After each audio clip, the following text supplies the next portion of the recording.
তাফসীর মাহফিল সিএইচপি।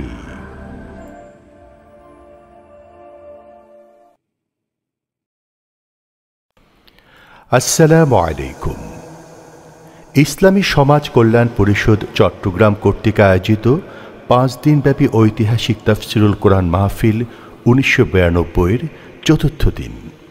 এখন আলোচনা করছেন বিশ্ববরেণ্য মুফাসসিরে কোরআন আল্লামা দেলাওয়ার হোসেন সাঈদী। শব্দধারণ মাহসিন সাউন্ড সিস্টেম, প্রযোজনায় সিএইচপি। দর্শক, আপনারা তাফসীর মাহফিল সিএইচপি চ্যানেলে আলোচনাটি দেখতে পাবেন।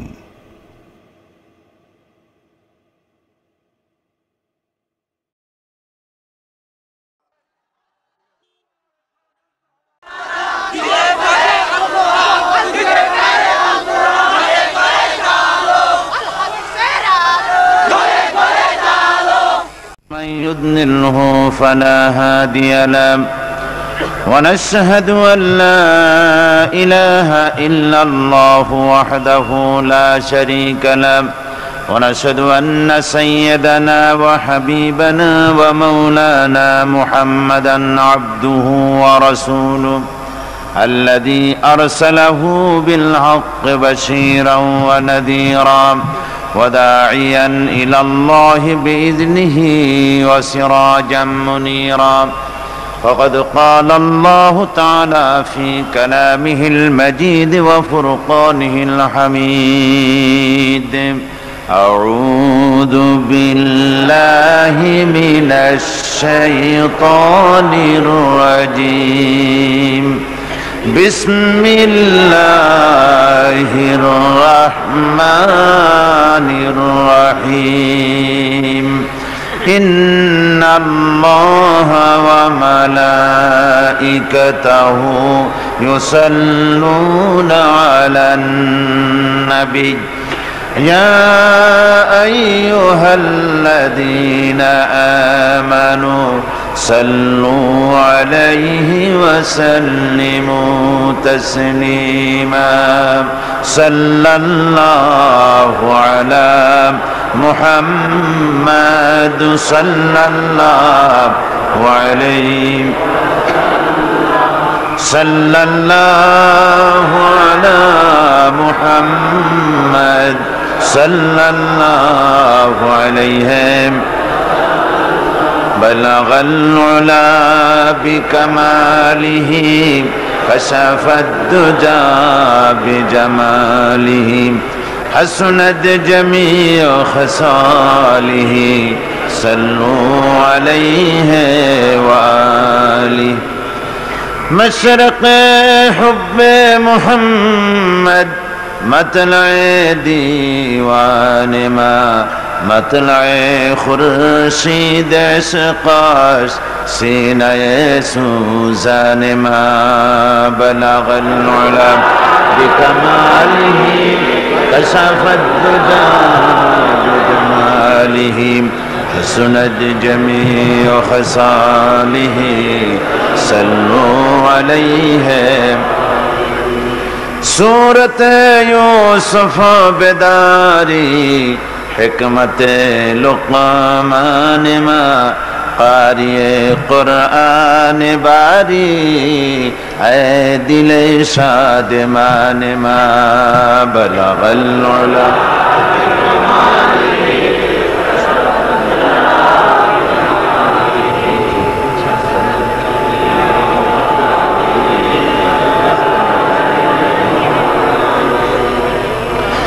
আরবের বুকে মক্কার পরে আমিনার যেথায় ঘর খোদার করুণা কৌসার হয়ে ঝরছে বারংবার. বালাগাল উলা বিকামালিহি কশফত তুজা বিজামালিহি حسنت جميع خصاله. صلوا عليه وآله. اللهم آمين. ربنا ظلمنا أنفسنا وإن لم تغفر لنا وترحمنا لنكونن من الخاسرين. ربنا العالمين 5 দিন ব্যাপী কোরআনে কারিমের তাফসীরের মাহফিলের আজকের এই চতুর্থ দিবসে প্রচন্ড ঠান্ডাকে উপেক্ষা করে তোমার বান্দারা মাহফিলে হাজির হয়ে গেছে। আয় আল্লাহ, কয়েকবারও দুরূদ ও সালাম পড়ে তোমার দরবারে হাত তুলেছি, মেহেরবানি করে দুরূদ ও সালাম টুকুন সোনার মদিনায় নবী পাকের রওজা মুবারকে পৌঁছিয়ে দাও। তাম পৃথিবীর মাটির নিচে যত মুমিন মুমিনাত শুয়ে আছে আল্লাহ, তাদের আরো আর পরে সওয়াব পৌঁছিয়ে দাও রব্বুল আলামিন। এ মাহফিলের আয়োজন যারা করেছেন আর শোনার জন্য যারা এসেছেন, কিয়ামতের দিন মুসিবতের সময় এ মাহফিল আমাদের সকলের জন্য নাজাতের ওসিলা বানিয়ে দিও আল্লাহ। ইয়া রব करम तू अगर करे वो बात जुबां को जो दिल पर असर करे।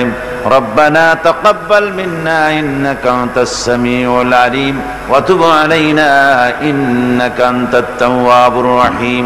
सुब्हान रब्बिका रब्बिल इज्जति अम्मा यसिफून व सलामुन अलल मुरसलीन अल्हम्दुलिल्लाहि रब्बिल आलमीन। मोहतरम जनाब सदर जलसा, हजरात उलामाए किराम, सम्मानित सुधी मंडली, उपस्थित बांग्लादेशेर विभिन्न जिला थेके आगत, प्रतिवेशी देश थेके आगत भाई ओ बोनेरा, अस्सलामु आलैकुम व रहमतुल्लाहि व बाराकातुहु।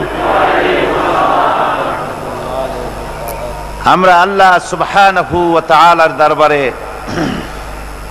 লাখো কোটি শুকরিয়া আদায় করছি যে মহান আল্লাহ পাক আমাদেরকে আজ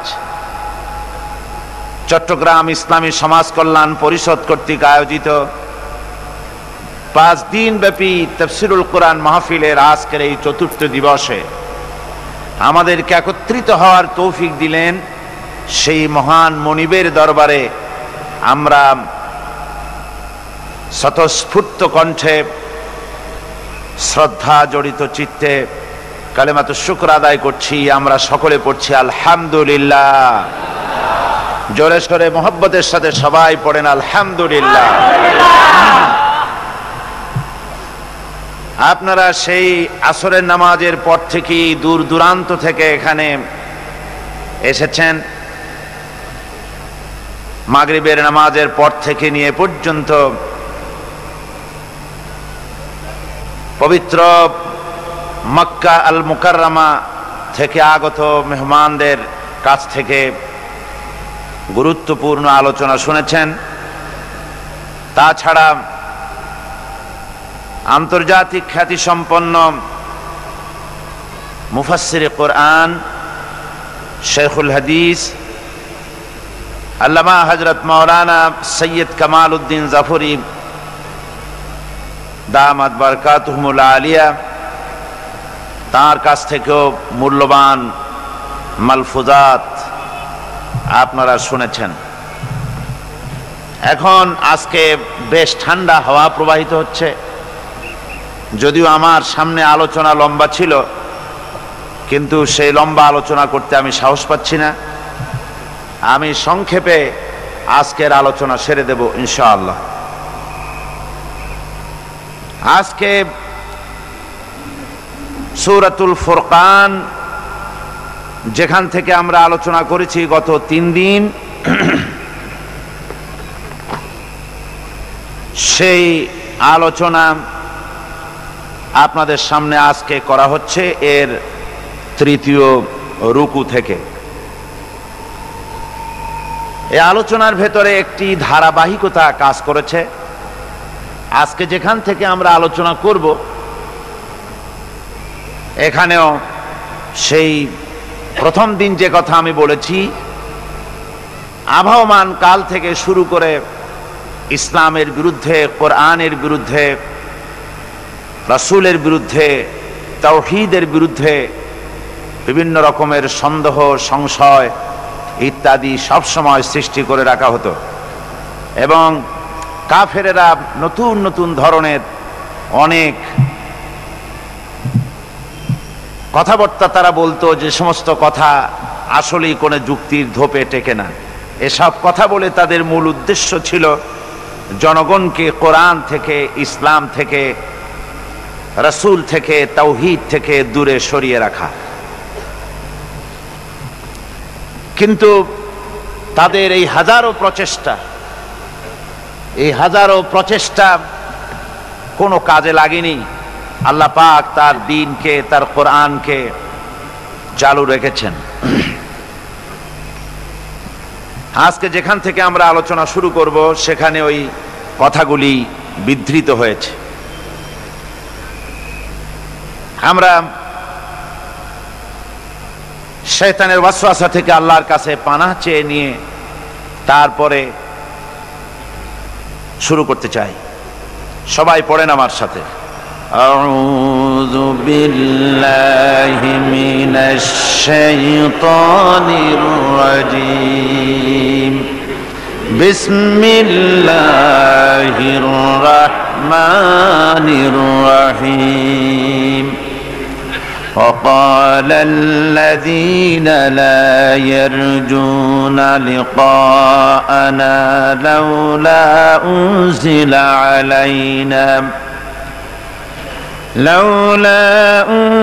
علينا الملائكة أو نرى ربنا لقد استكبروا في أنفسهم وعتوا عتوا كبيرا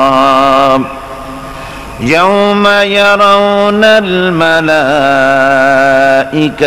لا بشرى يومئذ للمجرمين ويقولون حجرا محجورا صدق الله العظيم। এখানে আল্লাহ পাক বলছেন, যে সমস্ত লোক আমার সঙ্গে আমার সম্মুখে উপস্থিত হওয়ার শঙ্কা বোধ করে না, অর্থাৎ কিয়ামতের দিন আমার সামনে আসতে হবে, আমার সামনে উপস্থিত হতে হবে, এ ব্যাপারে যাদের ভয় নাই, তারা বলে লাউলা উনজিলা আলাইনাল মালাইকা, আমাদের কাছে কেন ফেরেশতা পাঠানো হয় না, আও নারা রব্বানা, নয়তো আমরা আল্লাহকে, আমাদের রবকে আমরা দেখতে চাই। লাকাদ ইস্তাকবারু ফি আনফুসিহিম, তারা তাদের মনের ভেতরে একটা দাম্ভিকতা পোষণ করতেছিল। ওয়া আতাউ উতুওয়ান কাবীরা, আর এরা বিদ্রোহ এবং অবাধ্যতার সীমা লঙ্ঘন করেছিল। একথার দ্বারা এটা বলা হচ্ছে যে অবিশ্বাসীদের একটি বক্তব্য ছিল এই, যে আল্লাহ পাক যদি বাস্তবিকই মানুষের কাছে কোনো হেদায়েতের বাণী শোনাতে চান, তাহলে শুধু রসুলের কাছে ফেরেশতা পাঠাবেন, এটা কেমন কথা? আমাদের সকলের কাছে ফেরেশতা আসা উচিত। আর এই ফেরেশতারা প্রত্যেকের বাড়ি বাড়ি গিয়ে বলা উচিত যে তোমাদের আল্লাহর পক্ষ থেকে তোমাদের জন্য এই হেদায়েত, এরকম বাড়ি বাড়ি ফেরেশতা যাওয়া দরকার। অথবা বিরাট জনসমাবেশ করে সেখানে ফেরেশতারা দাঁড়ায় বক্তব্য রাখবে, আল্লাহর কথা বলবে যে আল্লাহর এই হেদায়েত এসেছে। আর এটা যদি না হয়, তাহলে রব যিনি, তিনি আসুন, তিনি আমাদের সামনে এসে কথা বলুন, আমরা রবকে দেখতে চাই। এইভাবে তারা বলতো। সূরা আনআমে আল্লাহ রাব্বুল আলামিন বলেছেন যে এইভাবে করে যখনই কোনো আয়াত নাজিল হতো, তখন তারা বলতো ক্বালু লান নুমিনা হাত্তা নুতা মিসলা মা উতিয়া রাসূলুল্লাহ, আমরা ততক্ষণ পর্যন্ত এই সমস্ত কথা বিশ্বাস করব না যতক্ষণ পর্যন্ত রাসূলুল্লাহর কাছে যে জিনিস পাঠানো হয়েছে তা আমাদের কাছে পাঠানো না হয়। অর্থাৎ আল্লাহ নিজেই আসবেন এবং আল্লাহ নিজে এসে বলবেন যে হে বান্দারা, তোমাদের নিকট আমার আবেদন এইভাবে আল্লাহ এসে নিজেই আমাদের সামনে এই ধরনের কথা বলা দরকার। অবিশ্বাসীদের এই সমস্ত কথার জবাবে আল্লাহ রাব্বুল আলামিন বলছেন ওয়ালাউ নাযালনা আলাইকা কিতাবান ফি কিরতাসিন ফালামাসুহু বিআইদিহিম। আল্লাহ রাব্বুল আলামিন বলেন, আমি যদি আপনার প্রতি ওহীর আকারে কিতাব নাজিল না করে যদি কাগজে লেখা কোরআন শরীফ কাগজে লেখা কিতাব যদি নাজিল করে দিতাম, এমন কি তারা যদি তা স্পর্শ করেও দেখত, তাহলে তারা কি বলতো? লাকালাল্লাযীনা কাফারু ইন হাযা ইল্লা সিহরুম মুবিন। ওরা স্পর্শ করে এই কিতাবকে তারপরে বলতো যে এটা হচ্ছে একটা স্পষ্ট জাদু, তারা এটাকে জাদু বলে ঘোষণা করে দিত। সুতরাং এই সমস্ত কথা বলে তারা আসলে কোরআন থেকে নিজেরাও দূরে থাকতে চায় এবং অন্যদেরকেও দূরে রাখতে চায়। তারা বলে, আল্লাহ রাব্বুল আলামিন বলছেন, ইয়াউমা ইয়ারাউনাল মালাইকাতা লা বুশরা ইয়াউমা ইযিল লিল মুজরিমিন। যেদিন আসলে তারা ফেরেশতা দেখবে, যেদিন তারা আসলেই ফেরেশতা দেখতে পারবে, সেদিনটা অপরাধীদের জন্য কোনো সুসংবাদের দিন হবে না। ফেরেশতা যদিন তারা দেখতেই পারবে, ইয়াকুলুনা হিজরাম মাহজুরা, সেদিন তারা চিৎকার মেরে বলবে আল্লাহ আশ্রয় চাই, এভাবে চিৎকার মারতে থাকবে যেদিন সত্যিই ফেরেশতা দেখবে। وَقَدِمْنَا إِلَى مَا عَمِلُوا مِنْ عَمَلٍ فَجَعَلْنَاهُ هَبَاءً مَنْثُورًا। আর আমি তাদের সমস্ত কৃতকর্ম আমলগুলিকে সব ধূলিকণার মতো উড়িয়ে দেব। আসহাবুল জান্নাতি ইয়াওমাইযিন খায়রুম মুস্তাকাররান ওয়া আহসানু মাকিলা। সেদিন হাসরের ময়দানে জান্নাত এবং জাহান্নামীদের অবস্থা একরকম হবে না। যারা জান্নাতের অধিকারী হবে তারা উত্তম জায়গায় অবস্থান করবে, কল্যাণজনক জায়গায় অবস্থান করবে এবং দ্বীপ্রহরে সময় কাটাবার জন্য তারা উত্তম স্থান লাভ করবে। অর্থাৎ জাহান্নামীরা আর জান্নাতীরা কিয়ামতের দিন তাদের এক অবস্থা হবে না। ওই প্রচন্ড রৌদ্রের তাপে জাহান্নামীদের কষ্ট হবে ঠিকই, কিন্তু জান্নাতীদের কোনো কষ্ট হবে না। সুবহানাল্লাহি ওয়া বিহামদিহি। আল্লাহ রাব্বুল আলামিনের হাবিব জনাবে মুহাম্মদ রাসূলুল্লাহ সাল্লাল্লাহু আলাইহি ওয়াসাল্লাম বলেছেন, কিয়ামতের ময়দানে আল্লাহর কসম করে বলছি, সেদিন জাহান্নামীদের ভীষণ কষ্ট হবে আর জান্নাতীদের জন্য অত্যন্ত আসান হবে, অবস্থাটা খুবই আরামের হবে। নবীজি বলেন, এক ফরজ নামাজ, এক ওয়াক্ত ফরজ নামাজ আদায় করতে যে সময়টুকুন লাগে, কিয়ামতের মাঠের এই সময় এত বড় বিরাট লম্বা সময় জান্নাতীদের জন্য এরকম হালকা হয়ে যাবে। সুবহানাল্লাহ। হযরত আবু সাঈদ খুদরী রাদিয়াল্লাহু তাআলা আনহু হাদিসখানা বর্ণনা করেছেন, এক ওয়াক্ত নামাজ, একটা ফরজ নামাজ পড়তে যতটুকুন সময় লাগে এতটুকুন সময়ের ভেতরে জান্নাতীদের কারবার শেষ হয়ে যাবে। সুবহানাল্লাহ ওয়া বিহামদিহি। আর ওদের কারবার তো শেষই হবে না। وَيَوْمَ تَشَقَّقُ السَّمَاءُ بِالْغَمَامِ وَنُزِّلَ الْمَلَائِكَةُ تَنزِيلًا।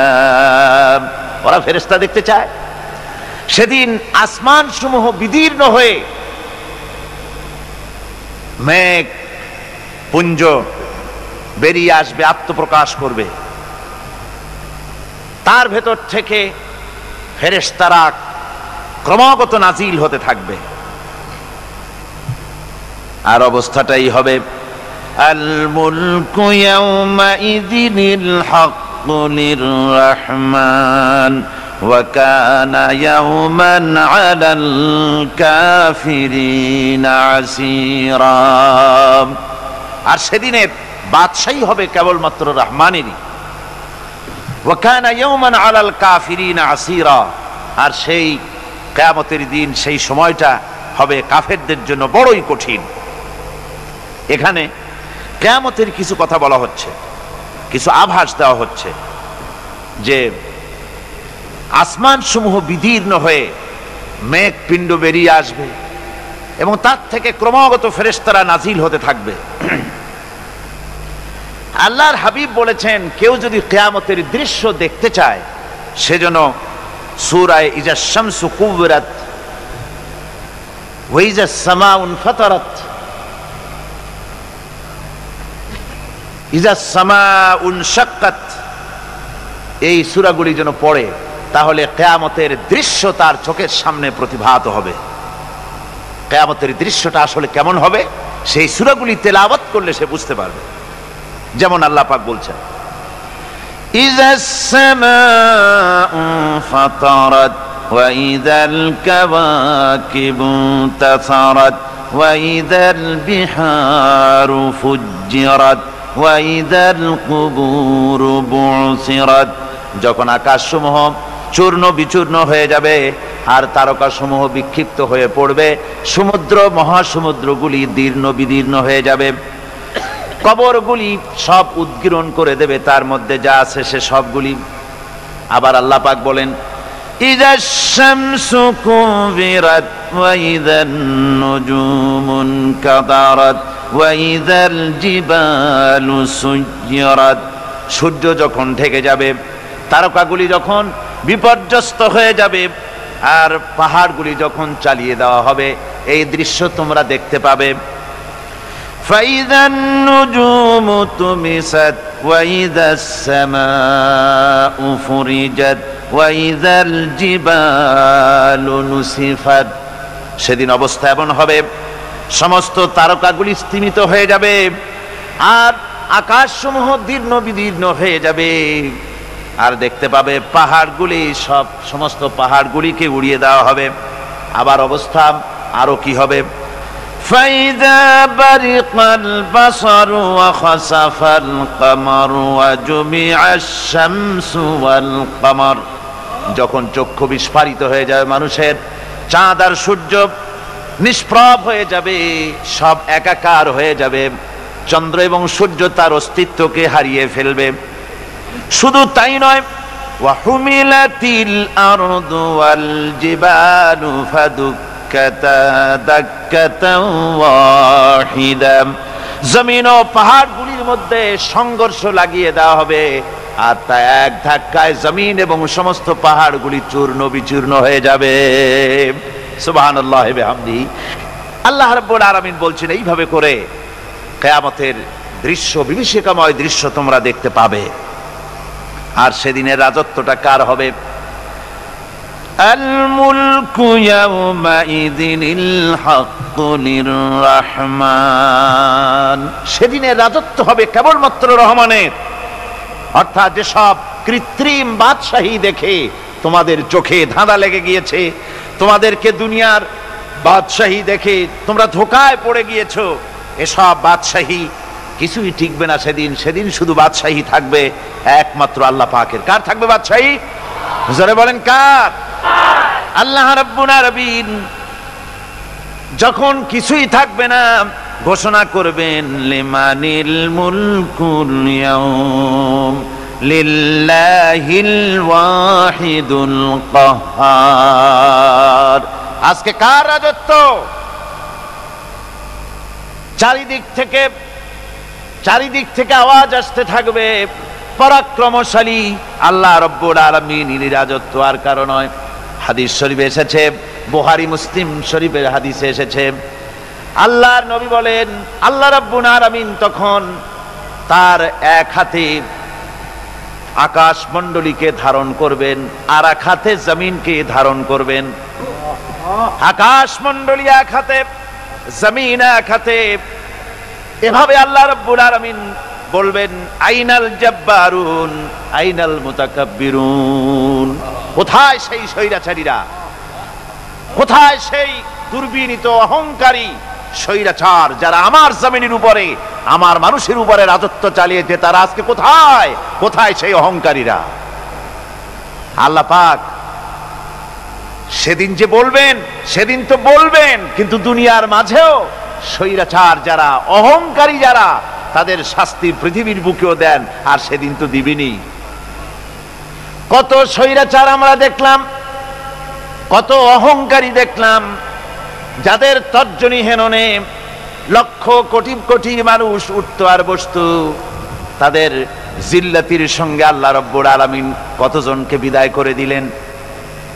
ফুলের মালা নিয়ে কুলাতে পারে নাই, পা থেকে শুরু করে গলা পর্যন্ত ফুলের মালা দিয়া ডুবাই দিল ভক্তরা। আবার আল্লাহ রব্বুল আলামিন এমন শাস্তি দিলেন, ফুলের মালার পরিবর্তে জুতার মালা নিয়ে জেলের মধ্যে ঢুকাইয়া দিলেন। ঠিক কিনা গণ? অহংকারী আর স্বৈরাচার যারা হয়, আল্লাহ পাক এভাবে তাদের দৃষ্টান্ত দেখিয়ে দেন। আমরা কত দেখলাম, 9 বছরের রাজা 10 বছরের সাজা। পৃথিবীর বুকে যারা অহংকার করে, যারা স্বৈরাচার হয়, আল্লাহর আইনকে যারা বৃদ্ধঙ্গুষ্টি প্রদর্শন করে, আল্লাহ পাক তাদের জমিনেও দেখান। এখানে চূড়ান্ত ফয়সালা আল্লাহ করেন না, আসল ফয়সালার জায়গা তো আছেই, তবে এখানে নমুনা দেখায় দেন। কিন্তু মুশকিল হচ্ছে, ইতিহাসের সবচাইতে বড় শিক্ষা হলো, ইতিহাস থেকে মানুষেরা শিক্ষা গ্রহণ করে না। একজনে যে কাম করে বিপদে পড়ে, আর একজন এসে আবার সেই পথেই অগ্রসর হয়, নিশ্চিত মৃত্যুর পথে। আমার বন্ধুগণ, আল্লাহ পাক বলছেন সেই দিন আমার রাজত্ব হবে, আর কারো রাজত্ব হবে না। ওয়াকানা ইয়াওমান আলাল কাফিরিন আসীরা। আর ওই দিনটা, ওই কিয়ামতের দিন হবে কাফেরদের জন্য সবচাইতে কঠিন। সবচাইতে কঠিন হবে কাদের জন্য? কাফেরদের জন্য। কাফের কারা? কাফের হচ্ছে তারা যারা নাকি আল্লাহর আইনকে অস্বীকার করেছে, আল্লাহকে অস্বীকার করেছে, আল্লাহর আইনকে অস্বীকার করেছে। ওরা কি? কাফের। কুফর শব্দের অর্থ হচ্ছে গোপন করা। এই জন্য অন্ধকার রাতকে আরবিতে কাফের বলা হয়েছে, অর্থাৎ যা সব জিনিসকে অন্ধকার দিয়ে ঢেকে দেয়। তো কুফর হচ্ছে সেই জিনিস যা মহাসত্যকে ঢেকে দেয়, সত্যকে, মহাসত্যকে ঢেকে দেয় যেই জিনিস, সেটাকে কুফর বলা হয়। আর এই কাফের অন্ধকারে ঘুরে মরে, সে কোন আলোর খোঁজ পায় না। আল্লাহ রব্বুল আলামিন বলেন, কাফেরদের কথা এখন শোনাচ্ছেন আল্লাহ পাক, ওয়াল্লাযীনা কাফারু আউলিয়াউহুমুত তাগুতু ইউখরিজুনাহুম মিনান নূরি ইলায যুলুমাত। যারা কাফের, যারা কুফরি অবলম্বন করেছে, তাদের সাহায্যকারী আর পৃষ্ঠপোষক হচ্ছে তাগুত। তাগুত বলা হয় সেই শক্তিকে, যে শক্তি শুধু নিজেই আল্লাহর আইন অমান্য করে বসে থাকে না, বরং অন্যদেরকেও আল্লাহর আইন অমান্য করতে বাধ্য করে। ওদেরকে আরবিতে কি বলা হয়? তাগুত বলা হয়। আর এই তাগুতি শক্তি, এই তাগুত হয় তার সাহায্যকারী, যা তাকে আলো থেকে টেনে অন্ধকারের ভেতরে নিয়ে যায়। আর কাফের হচ্ছে আল্লাহ পাকের ভাষায়, অর্থাৎ কোরআনের ভাষায়, কাফের হচ্ছে সবচাইতে নিকৃষ্ট প্রাণী, সবচাইতে নিকৃষ্ট জীব। মহাসত্যকে যারা অস্বীকার করেছে, যারা আল্লাহকে মানে না, যারা আল্লাহর কোরআনকে মানে না, যারা ইসলামকে স্বীকার করে না, তারা সবচাইতে নিকৃষ্ট প্রাণী। আল্লাহ রাব্বুল আলামিন বলেন, ইন্না শাররাদ দাওয়াবি ইনদাল্লাহিল্লাযীনা কাফারু ফাহুম লা ইউমিনুন।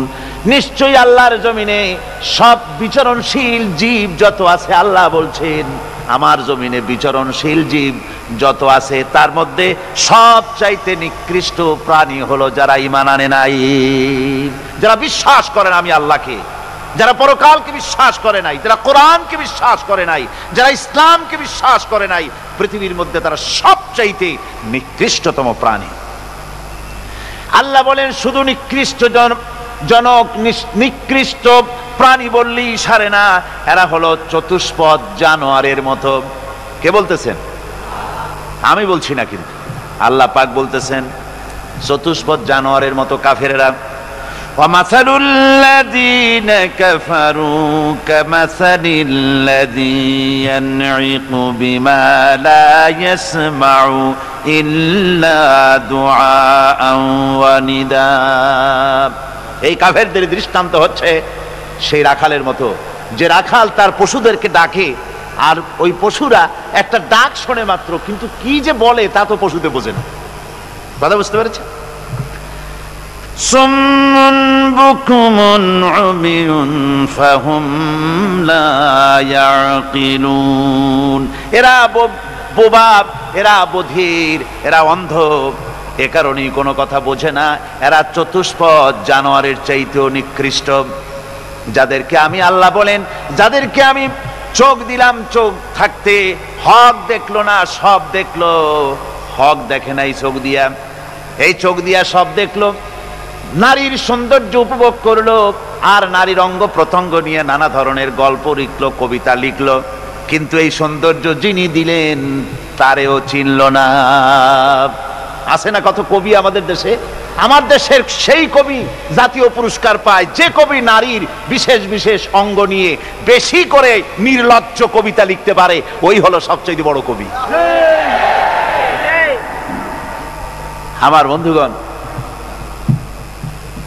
একজন বুজুর্গ ব্যক্তি তিনি পথ দিয়ে যাচ্ছিলেন, তো সে পথে এক সুন্দরী যুবতী মেয়েকে দেখে সেই যুবতী মেয়ের দিকে এই বুজুর্গ ব্যক্তি এক নজরে তাকায় আছে। তখন এই ঘটনাটাকে কবি এভাবে লিখতেছেন সাজায়: একদা সুখদায়ক প্রমোদা বদন, দর্শন করিবম ঝরিল নয়ন, হেসে কহে সে রূপসী সবিস্ময় মন, কহ দেখি মহাশয় কহ কি কারণ, বিষয় বিরাগী তুমি ভুবনে প্রচার, কি হেতু জন্মিল তব মানস বিকার, সামান্য ললনা রূপ করি দর্শন, উচিত না হয় তব অশ্রু বরিশন। বুজুর্গ ব্যক্তি ওই মহিলার দিকে তাকিয়ে তাকিয়ে কাঁদতেছেন। সুন্দরী মহিলা বলেন, আল্লাহর বুজুর্গ বান্দা, আপনি এলাকার ভিতরে বুজুর্গ এবং পীর হিসাবে, বুজুর্গ ব্যক্তি হিসাবে আপনি বিখ্যাত। আজকে আমাকে এখানে দেখে আপনি আমার দিকে তাকায় আমার রূপ উপভোগ করতেছেন আর কাঁদতেছেন। আপনার মতো সংসার বিরাগী মানুষ আমার মতো একটা সুন্দরী মেয়েকে দেখে ভাবে কাঁদা ঠিক না। বুজুর্গ ব্যক্তি বলছেন, হেসে কহিলাম বালে করহ শ্রবণ, নেত্র ঝরে তবু হেতু ভেব না এমন, যে শিল্পী রচিল ওই সুধাংশু বদন, তাহার তরে ঝরে নেত্র নয়নে জীবন। ও আল্লাহর বান্দি, আমি তোমাকে দেখি কান্দি না, আমার চোখে পানি বেরিয়ে গেছে। তোমারে দেখে আমি মনে মনে ভাবলাম, এত সুন্দর করে যিনি মানুষ বানিয়েছেন, না জানি ওই আল্লাহ রব্বুল আলামিন কত বড় সুন্দর। আমার ভাইরা, সুতরাং চোখ থাকতে ওরা আল্লাহ রাব্বুল আলামিনের কুদরত ওরা দেখে নাই, কান থাকতে কোরআনের আওয়াজ ওদের কানের মধ্যে ঢোকে নাই, বিবেক থাকতে আল্লাহর দ্বীনকে বুঝতে পারে নাই, চিন্তা করতে পারে নাই। আল্লাহ রাব্বুল আলামিন বলেন, উলাইকা কাল্লানাম, এরা হলো চতুষ্পদ জানোয়ার, বালহুম আদাল, শুধু জানোয়ার না, জানোয়ারের চাইতেও নিকৃষ্ট। এমনই জানোয়ার, আল্লাহ বলেন শুধু জানোয়ার না, জানোয়ারের মতো শুধু খায় জনমের মতো। ওয়াল্লাযীনা কাফারু ইয়াতামাত্তাউনা ওয়া ইয়াকুলুনা কামা তাকুলুল আনআম। এই কাফেরগুলির কাম শুধু ফুর্তি করা, গান বাজনা, নাটক, গল্প, এই সব কাজ তাদের। নামাজ নাই, রোজা নাই, আল্লাহর চিন্তা নাই, তাহাজ্জুদ নাই, পরহেজগারি নাই, শুধু গান আর নাচ। দেখেন না ফুর্তি। এই যে 1 জানুয়ারি রাত 12টার সময় আমার ঘুম ভেঙে গেল, এই যেখানে আমি ছিলাম, বিকট আওয়াজ। আমি মনে করলাম পাশের বাড়ি বুঝি ডাকাত পড়ছে। পরে বাড়িওয়ালা আমাকে বললেন যে ডাকাত না, বোধহয় এই নিউ ইয়ার সেলিব্রেট হচ্ছে, নতুন বৎসর উদযাপন হচ্ছে, বোমা দিয়ে শহরবাসীর আরামের ঘুম হারাম করে এগুলি করা হচ্ছে। এ তো গেল 1 জানুয়ারি। আর যখন আমাদের নিজেরটা যখন আসে, অর্থাৎ 1 বৈশাখ, তখন দেখছেন অবস্থা 1 বৈশাখে। এবছর আমাদের দেশে পয়লা বৈশাখে ঢাকায় যে দৃশ্য আমি টিভির মধ্যে দেখলাম, তাতে আমার মনে হয়নি যে 12 কোটি মুসলমানের দেশে রাজধানীতে এই দৃশ্য হচ্ছে। আমার মনে হচ্ছিল এটা বুঝি কলকাতা অথবা অন্য কোনো শহর হবে। আমি দেখলাম সমস্ত যুবক যুবতী, নারী পুরুষ, বিভিন্ন বয়সের লোক সব একসঙ্গে রাস্তায় নেমেছে, নাচতেছে। তার মধ্যে বুদ্ধিজীবী আছে, শিক্ষিত লোক আছে, সমানে নাচতেছে।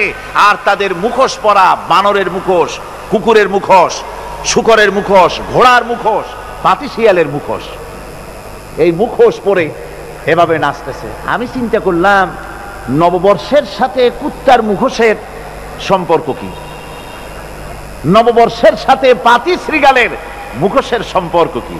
তাহলে ওরা কি বলতে চায় যে আগামী বছরটা আমরা কুত্তার ভূমিকায় অ্যাক্টিং করব, অথবা শ্রীগালের মতো ধূর্তামি করব জাতির সাথে? তারপরে কি করলো? সকাল বেলায় যুবক যুবতী পয়লা বৈশাখ সূর্য উদয়ের আগে রমনা লেকের পাড়ে গিয়ে সব দাঁড়িয়েছে বাসন্তী রঙের শাড়ি পরে। তারপরে সেখানে দাঁড়িয়ে সূর্য উদয়ের পানে তাকিয়ে সকাল বেলায় ভাবে করজোর করে বলছে, এসো হে নববৈশাখ স্বাগতম হে। নববৈশাখ অলক্ষে বোধহয় এটা শুনে বলতেছে, বাবাজিরা আমারে ডাকতেছো, অপেক্ষা করো আমি আসতেছি। আমারে ডাকতেছো, আমি আসতেছি, কোমরে গামছা বেঁধে আসতেছি, 225 মাইল স্পিডে আসতেছি, 30 ফুট উঁচু জলোচ্ছ্বাস নিয়ে আসতেছি, নববৈশাখের মজা স্বাদ চাখায়। আমার ভাইরা, মুসলমান নববর্ষ উদযাপনের সাথে মুসলমানের কিসের সম্পর্ক? মুসলমান যদি এই দিন উদযাপনই করে, তাহলে তাকে করতে হবে ফজরের নামাজ পড়বে। মুসলমান নববর্ষ উদযাপন করবে, ফজরের নামাজ পড়বে, তারপরে কোরআন শরীফ তেলাওয়াত করবে, দরুদ শরীফ পড়বে, আল্লাহর দরবারে হাত তুলে বলবে, রব্বুনা রাব্বিন, একটি বছর পার করে দিলাম, নাফরমানি ছাড়া কিছুই তো করি নাই, বিগত বছরে যা করেছি মাফ করে দাও, আগামী বছরটা গোটা জাতি আর দেশের জন্য কল্যাণকর মঙ্গলময় করে দাও। এটাই তো বলা উচিত ছিল নাকি বলে? তা না করে, তা না বলে, বৈশাখের পরিচালককে না ডেকে সরাসরি বৈশাখকে আহ্বান করা হয়েছে। আর বৈশাখ আহ্বান করার মজা জনমের মতো দেখাই দিয়েছে। আল্লাহ রাব্বুল আলামিন তাই বলেন, কাফেররা তাদের কাজ হলো শুধু খাওয়া, তারা এমন খাওয়া খায় জনমের মতো খায়। ইয়াকুলুনা কামা তাকুলুল আনাম, জানোয়ারে যেমন খায় ওই রকম খায়। তার মানে খায়, একটু বিসমিল্লাহ কয় না, খায়া যখন ছেড়ে দেয় তখন আলহামদুলিল্লাহ বলে না, বাহাদ দিয়ে খায়, আবার বাহাদ দিয়ে খায়। ডাব একটা কাটলো, বিসমিল্লাহ নাই, খাইলো, 2-4 ঢোক খাইয়া পুরা ডাবটারে ফেলাই দিল। ডাবটা কি তোমার বাজান তৈরি করছিল নাকি? একটু বিসমিল্লাহ বললা না, একটু শুকরিয়া আদায় করলাম। আমি গত এই যে ডিসেম্বর গেল, ডিসেম্বরের 16 তারিখ আমেরিকা থেকে এসেছি। ওখানে দেখলাম তারা প্রতি নভেম্বর মাসের শেষ বৃহস্পতিবার থ্যাঙ্কস গিভিং ডে অবজার্ভ করে। তা আমি জিজ্ঞেস করলাম, থ্যাঙ্কস গিভিং ডে জিনিসটা কি? ওরা বলল, এটা হচ্ছে এই যে গড আমাদেরকে সারা বছর ভালো খাওয়াইছে, আমাদেরকে ভালোভাবে পড়াইছেন, সুন্দর রেখেছেন, এই জন্য আমরা গডকে থ্যাঙ্কস দেই নভেম্বরের এই শেষ দিনটিতে। সারা বছরের ভালো খাইছি, ভালো থাকছি, এই জন্য গভর্নমেন্টকে মানে গডকে থ্যাঙ্কস দিলাম। আমি আমার আলোচনায় সেখানে বললাম যে দেখেন, রাশিয়ার সাথে আমেরিকার পার্থক্য তো এখানে, ওরা গডকে অস্বীকারই করেছে, গডই মানে না। আর এরা গডের নামাজ রোজা বা ইবাদত কিছু করুক আর না করুক, গডের অন্তত একটা ধন্যবাদ দেয়। ওরা ওদের ডলারে লিখেছে, ইন গড উই ট্রাস্ট, প্রত্যেকটা ডলারে লেখা আমরা গডে বিশ্বাস করি। তো শুকর আদায় করলে তো আল্লাহ বাড়িয়ে দিবেন। আল্লাহ রাব্বুল আলামিনের সুন্নাত হলো, শুকর যদি কেউ আদায় করে আল্লাহ বাড়িয়ে দেন। লা ইন শাকারতুম লাযীদান্নাকুম ওয়া লা ইন কাফারতুম ইন্না আযাবী লাশাদীদ। আমার নিয়ামতের শুকর যদি আদায় করো আমি বাড়ায় দেব, আর যদি নিয়ামতের শুকর আদায় না করো তাহলে মস্ত বড় শাস্তি তোমাদের জন্য রেখেছি। তো আমেরিকা শুকর আদায় করে নিজেরা খাইয়া, কিন্তু ওদের জমিন হলো বিশাল জমিন। আমি কয়েকবার গিয়েছি এবং বহু স্টেট সফর করেছি। ওদের জমিন এত ফার্টাইল, জমিনে যদি রীতিমতো তারা ফসল ফলাতো, এই ফসল সারা দুনিয়ার দরিদ্র ভূমুক্ষ জনতাকে খাওয়াইয়া বাঁচাইতে পারত, কিন্তু ওরা তা করে না। ওরা করে কি? ওরা মুনাফার হার, বাজার দর ঠিক রাখার জন্য নির্দিষ্ট পরিমাণ জমিনে ফসল ফলায়, কিন্তু জমিন এতই উর্বর ওদের মেজারমেন্ট করা, মাপ করা, হিসাব করা ফসল হয় না, ফসল হয় বেশি। তখন বাড়তি ফসলকে তারা প্রতি বছর লক্ষ লক্ষ টন আলু আর গমকে তারা সমুদ্রে নিক্ষেপ করে। তাদের আলু এবং গম সেই সময় তারা নিক্ষেপ করে সমুদ্রে যখন ইথিওপিয়া, সুদানে মানুষ না খেয়ে মরছে। পৃথিবীর বিভিন্ন দেশে মানুষ ক্ষুধার যন্ত্রণায় যখন চিৎকার করছে, আর তাদের এই চিৎকারে আকাশ বাতাস ভারী হয়ে যাচ্ছে, তখন ওরা এই কামটি করছে। তাই আমি ওই প্রথম দিন বলেছিলাম যে রাশিয়া যেমন খান খান হয়েছে, অস্তিত্ব বিলুপ্ত হয়েছে আল্লাহর সাথে নাফরমানি করার কারণে। আপনারা বলতে পারেন কমিউনিজম কি একটা সহজ ব্যাপার? একটা বিরাট শক্তি পৃথিবীর বুকে, কত দেশ তারা ডমিনেট করতেছিল। কোনো যুদ্ধ নাই, কোনো রক্তপাত নাই, বিনা ধাক্কায়, বিনা বাতাসে, বিনা ঝড়ে বিশাল মহিরুহু চিৎপটাং। এটা হলো কেন? কেন হলো রাশিয়ার এই দশা? আমি লালদিঘির ময়দানে বলে গেছিলাম, আমি চিন্তা করে যেটা পাইছি সেটা হচ্ছে এই, দুনিয়ার সমস্ত মতবাদ আল্লাহকে কোনো না কোনো প্রকারে স্বীকার করে। তার কথা মানুক আর না মানুক, আছে একটা কিছু, এতটুকুন বলে যে আল্লাহ আছেন বা গড আছে বা একটা কিছু আছে। কমিউনিজম, সমাজতন্ত্র হলো পৃথিবীর একমাত্র নিকৃষ্ট মতবাদ, যে মতবাদ সরাসরি আল্লাহকে অস্বীকার করেছে, বলেছে আল্লাহ নাই, দেয়ার ইজ নো গড। তারা ধর্মকে আফিম বলেছে। আল্লাহ পাক তাই কোন যুদ্ধ ছাড়া, কোন মারামারি ছাড়া, কোন রক্তপাত ছাড়া এই বিশাল শক্তিকে ফুৎকারে উড়িয়ে দিলেন, তুলার মতো হয়ে। গোটা রাশিয়া তুলার মতো হয়ে, পেঁজা তুলা, ধোনা তুলার মতো হয়ে সব উড়ে চলে গিয়েছে, অস্তিত্ব বিলুপ্ত হয়ে গিয়েছে। কিন্তু আমাদের দেশের খুচরা কমিউনিস্টরা এখনো স্বপ্ন দেখে। ওই যে কালকে বলেছি, তারা বলে কলমের খোসা এটা এখনো নষ্ট করা যাবে না, এটা এখনো চালু করা হবে। এখনো চীনে আছে, এখনো কিউবায় আছে।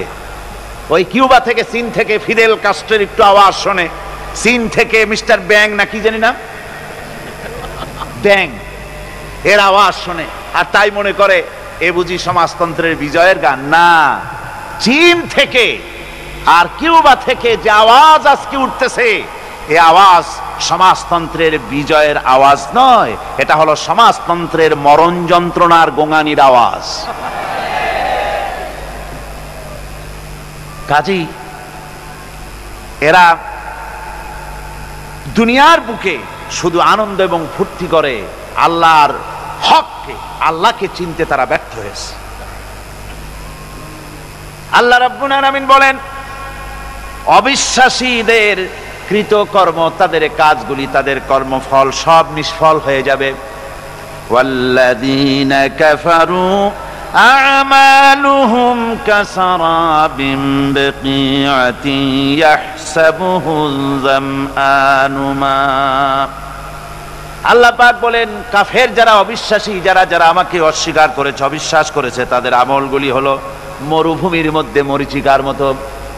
মরুভূমির মরীচিকা, মানুষ যখন মরুভূমির ভিতর দিয়ে যায়, পানির পিপাসা লাগে, দূরে দেখে পানি চিকচিক করতেছে, আর ওই মরীচিকা যেটাকে সে পানি মনে করেছিল, হাত্তা ইযা জাআহু লাম ইয়াজিদহু শাইআ, যেটাকে সে পানি মনে করে ছুটতেছিল যখন কাছে গেল আল্লাহ পাক বলেন কিছুই সেখানে পায় না, শুধু মরিচিকা বালু আর বালু।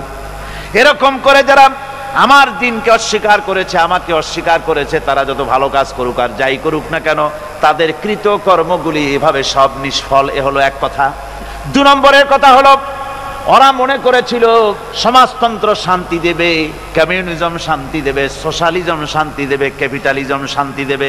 এই শান্তির চিন্তা করে অগণিত মানুষকে হত্যা করে সমাজতন্ত্রের রাজত্ব যখন কায়েম করলো, 70 বছর চলে গেল, তারপরে তারা দেখলো হাত্তা ইযা জাআহু লাম ইয়াজিদহু শাইআ, কিচ্ছুই পেল না। তারা ক্ষুধার যন্ত্রণায় মরলো, কাপড় নাই, খাবার নাই।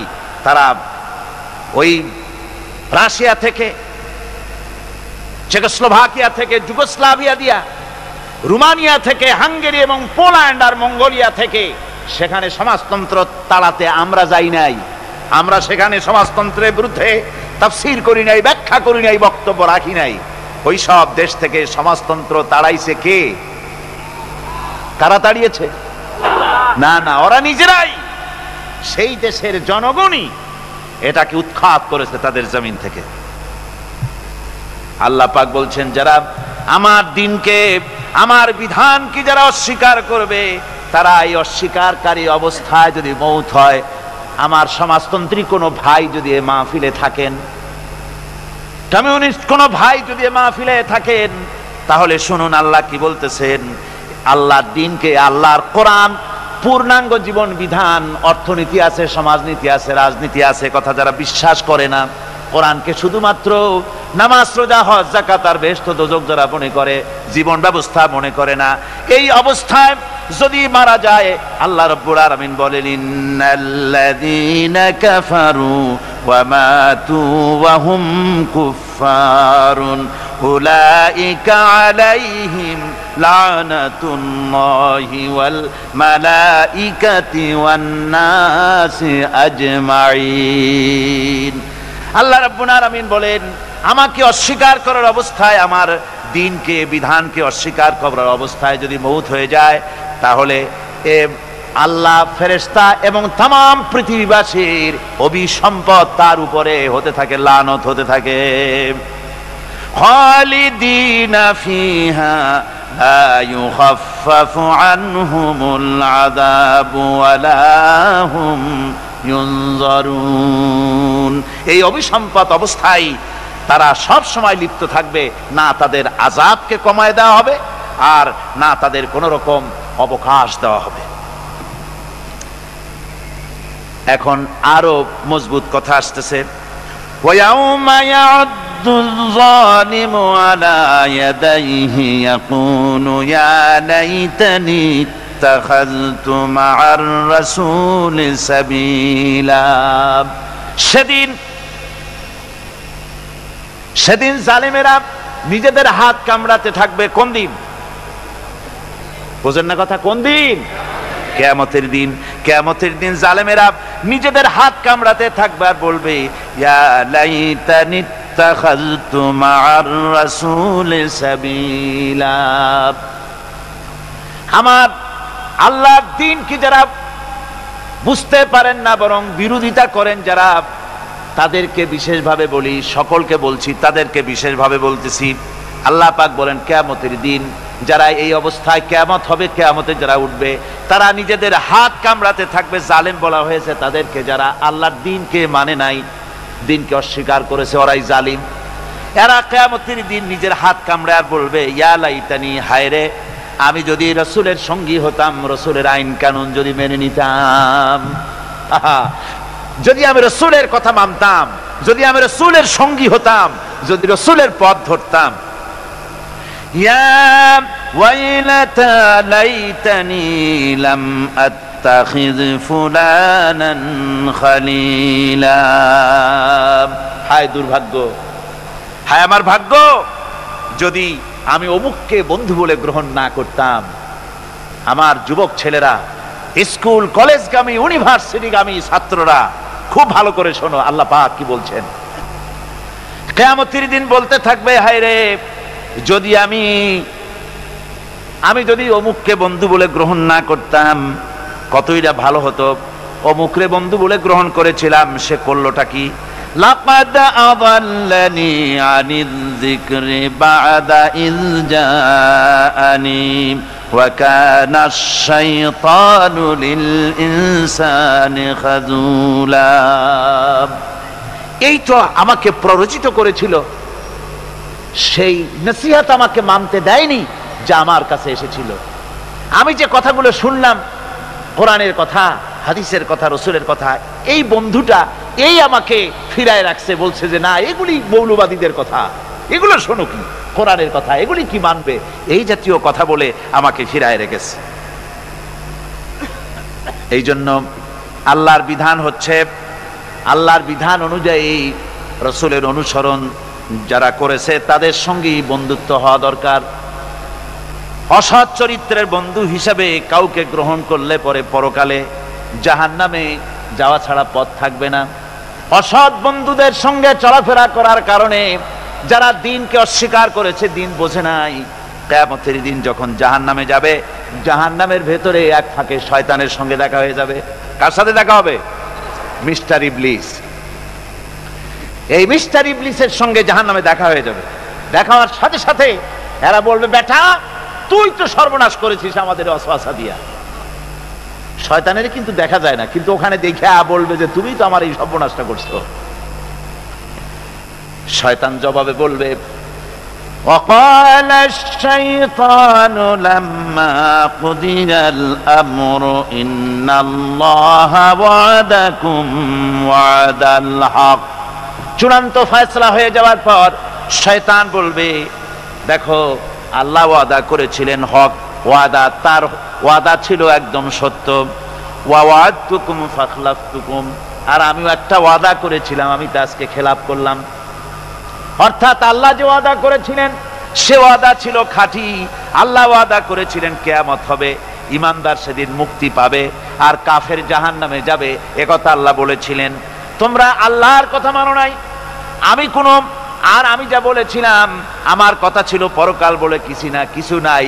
ইট, ড্রিঙ্ক অ্যান্ড বি মেরি, খাও আর ফুর্তি করো জনমের মতো। এই বেলা ভাই মদ খেয়ে নাও, কাল নিশীথের ভরসা কই, চাঁদনি জাগিবে যুগ যুগ ধরি, আমরা তো আর রব না সই।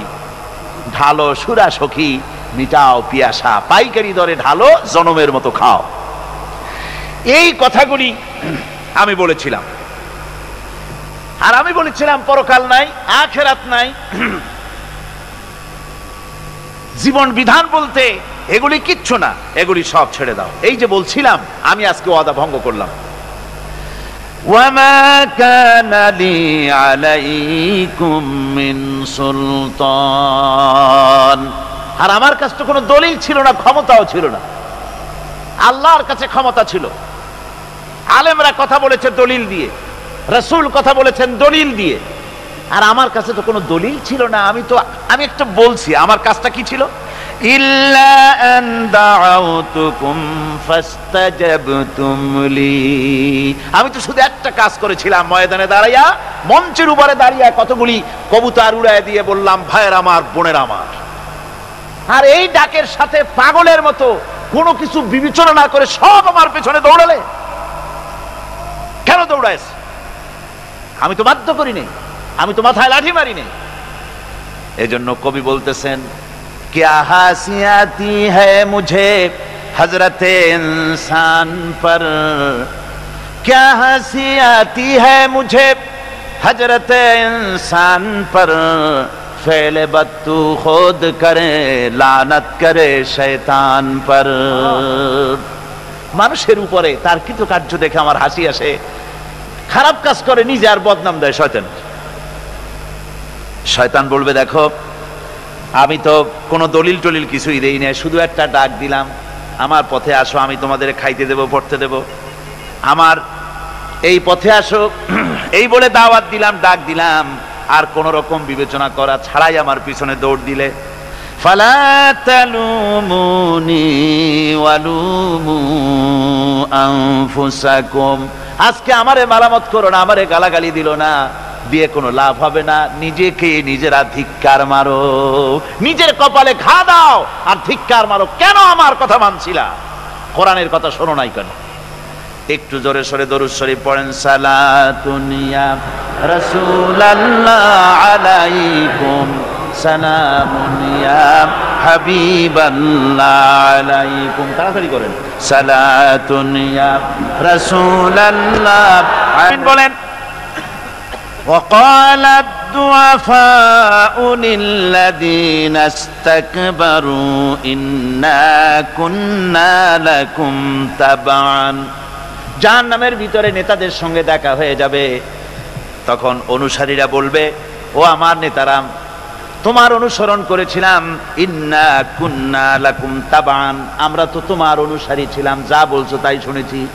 তুমি বলেছো অমুকের বাড়ি আগুন লাগাও, আগুন লাগাইছি। তুমি বলেছো পোস্টার লাগাও, সারা রাত পোস্টার লাগাইছি। তুমি বলেছো বোমা মারো, স্কুল কলেজ ইউনিভার্সিটিতে সমানে বোমা মারিয়া মিনি ক্যান্টনমেন্ট বানায় দিছি, বড় যুদ্ধক্ষেত্র বানায় দিছি, যা কইছো তাই শুনছি। আজকে এই যে জাহান্নামে আসলাম, ফাহাল আনতুম মুগনুনা আন্না মিন আযাবিল্লাহি মিন শাই। ও নেতা, আজকে কি আল্লাহর আযাব থেকে একটু শাস্তিও কি তুমি কমায় দিতে পারো? তোমার কথা মতোই তো চলছি, তোমার কথা শুনেই তো আজকে জাহান্নামে আসলাম। আমার বন্ধুগণ, নেতা তখন বলবে, ক্বালু লাউ হাদানাল্লাহু লাহাদাইনাকুম সাওয়াউন আলাইনা আজাযিনা আম সাবারনা মা লানা মিন মাহিস। নেতা বলবে, দেখো, নেতারা বলবে, আমি যদি হেদায়েত প্রাপ্ত হতাম আল্লাহর কাছ থেকে, তাহলে তোমাদেরকেও অবশ্যই হেদায়েত করতে পারতাম। আমরা নিজেরাই গোমরাহ ছিলাম, কাজে তোমরাও গোমরাহ হয়েছো। আজকে সবর ইখতিয়ার করো আর আমাদেরকে গালাগালি করো, আর যাই কিছু করো না কেন, আজ তার কোনো উপায় নাই। এই জন্য আমি, যারাই রাজনীতি করেন, যারাই ছাত্র আন্দোলন করেন, সকলকেই বলছি, এই দুনিয়ার জীবনে বন্ধু এবং নেতা নির্বাচনে যদি ভুল করে বসেন, তাহলে কিয়ামতের দিন চরম মূল্য দিতে হবে। কি দিতে হবে? চরম মূল্য দিতে হবে কিয়ামতের মাঠে, যদি নেতা নির্বাচন করতে গিয়ে কোন রকম ভুল করে বসেন। কিয়ামতে যেদিন মানুষের সমস্ত কিছু উন্মোচিত হয়ে যাবে, রহস্যের পর্দা যখন সব সরে যাবে, নিজেদের কৃতকর্ম যখন দেখতে পাবে, তখন তারা নিজেদের অপরাধের মূলে দায়ী ব্যক্তিদেরকে পেয়ে যাবে সামনে, আল্লাহর দরবারে অভিযোগ করবে এই দায়ী ব্যক্তিদের।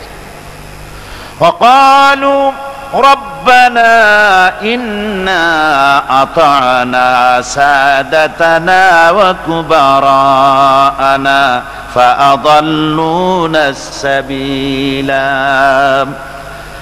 তারা ফরিয়াদ করে বলবে, অনুসারীরা ফরিয়াদ করে বলবে, আয় আল্লাহ, আমরা দুনিয়ায় আমাদের এই সমাজপতি আর এই নেতাদের অনুসরণ করেছিলাম, অনুসরণ করে এদের পেছনে আমরা চলেছি, আর এই সমাজপতি আর এই নেতারাই আমাদেরকে তোমার রাস্তা থেকে দূরে সরায় রেখেছে। আমার যে সমস্ত নেতৃবৃন্দ এখানে আছেন, ভালো করে শুনুন, যারা ইসলামী আন্দোলনকে যারা বিশ্বাস করেন না, পছন্দ করেন না, আর যে সব অনুসারীরা আছেন ইসলামী আন্দোলন পছন্দ হয় না, তারাও ভালো করে শোনেন, আল্লাহর কালামের কথা কাজে লাগবে। অনুসারীরা আল্লাহর দরবারে ফরিয়াদ করবে, রব্বুল আলামিন, এরাই আমাদেরকে গোমরাহ করেছে, তোমার রাস্তা থেকে আমাদেরকে সরায় দিয়েছে। হে আমাদের রব, রব্বানা আতিহিম দিফাইন মিনাল আযাবি ওয়ালআনহুম লানান কাবীরা। আয় আল্লাহ, আমাদের যে শাস্তি হবে তার থেকে ডাবল আযাব এই নেতাগুলির দাও, আর তোমার কঠিন লানত এদের উপরে করো।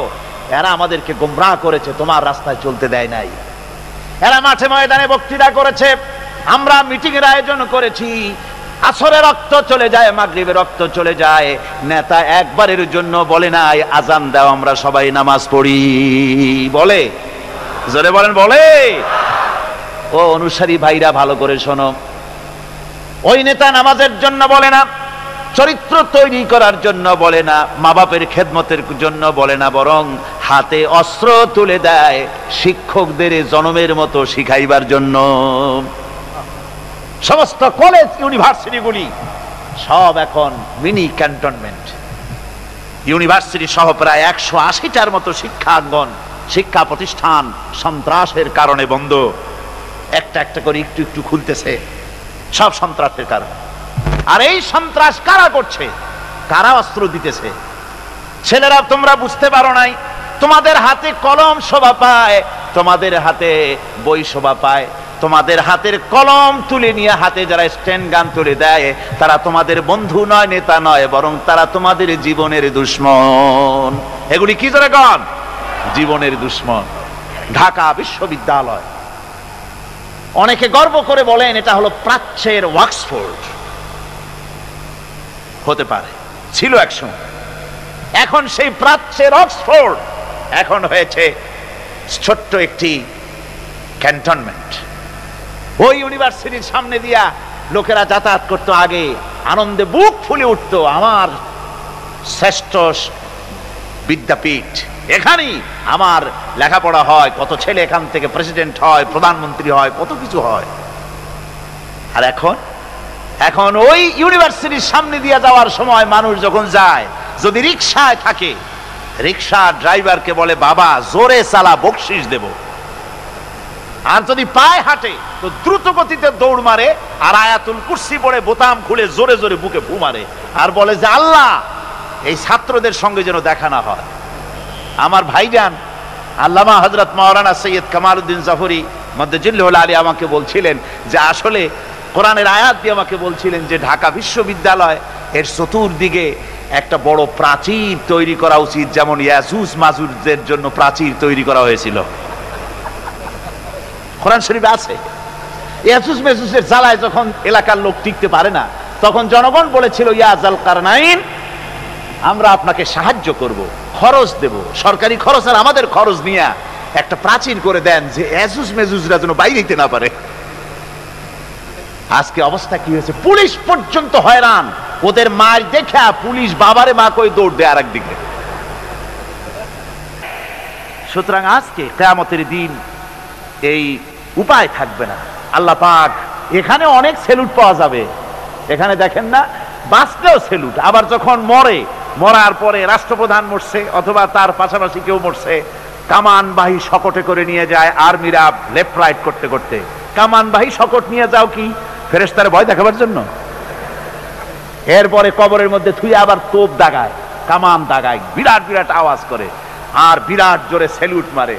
মিয়ারা, তোমরা সেলুট মারতেছো হাত দিয়া, ফেরেশতারা কি দিয়া মারবে তা তো তুমি জানো না।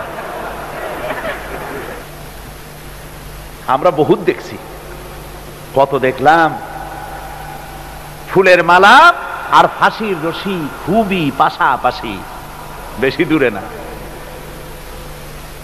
আমার বন্ধুগণ, কোরআনে কারিমে আল্লাহ রাব্বুল আলামিন বলেন, এই নেতারা কিয়ামতের দিন অনুসারীরা বলবে, কাফেরেরা বলবে, ওয়াকালাল্লাযীনা কাফারু রাব্বানা আরিনাল্লাযাইনি আযাল্লানা মিনাল জিন্নি ওয়াল ইনস। কাফেরেরা বলবে, অর্থাৎ মহাসত্যের অমান্যকারীরা, তারা বলবে, হায় আল্লাহ আমাদের দেখায় দাও, জেনেদের ভিতর থেকে আর মানুষের মধ্য থেকে আমাদেরকে গোমরা করলো কারা? নাজআলহুমা তাহতা আকদামিনা লিয়াকুনা মিনাল আসফালিন। আমরা আজকে তাদেরকে পদদলিত করব, যাতে তারা নিচে পড়ে থাকে। আমার ভাইয়েরা, এই জন্য আল্লাহ ভীরুদের বন্ধু এবং নেতা নির্বাচন করতে গিয়ে খবরদার ভুল করবেন না। কোরআনে কারীম থেকে আমি আপনাদের সামনে পেশ করতেছি, আল্লাহ ভীরুদের সঙ্গে মহব্বত যদি করেন, এই মহব্বত টিকে থাকবে। আর যদি আল্লাহ ভীরু মুত্তাকি লোক ছাড়া অন্যদের সঙ্গে যদি মহব্বত হয়, এই মহব্বত টিকবে না, বরং শত্রুতায় পরিণত হয়ে যাবে। কিয়ামতে এটা কি হবে? শত্রুতায় পরিণত হয়ে যাবে। কোরআনে কারীম বলছে, আল আখিল্লাউ ইয়াওমাইযিন বা'দুহুম লিবা'দিন আদুউন ইল্লাল মুত্তাকিন। মুত্তাকিন। আল্লাহ ভীরু মুত্তাকি ব্যতীত সকল বন্ধু সেদিন শত্রুতে পরিণত হয়ে যাবে, আর সেই দিন কেউ কারো সাহায্যও পাবে না। এরপরে যখন দেখবে যে নেতাও আযাব কমাইতে পারলো না, খালি খালি শয়তানকেও গালাগালি দেওয়া হবে, নেতাদেরও গালাগালি দিয়ে টিয়া আযাবে অস্থির হয়ে গিয়ে, অসহ্য হয়ে গিয়ে তখন সবাই মিলে বলবে, নেতাও বলবে আর ওই কি কয় অনুসারীরাও বলবে, রব্বানা আখরিজনা না'মাল সালিহান গায়রাল্লাযী কুন্না না'মাল।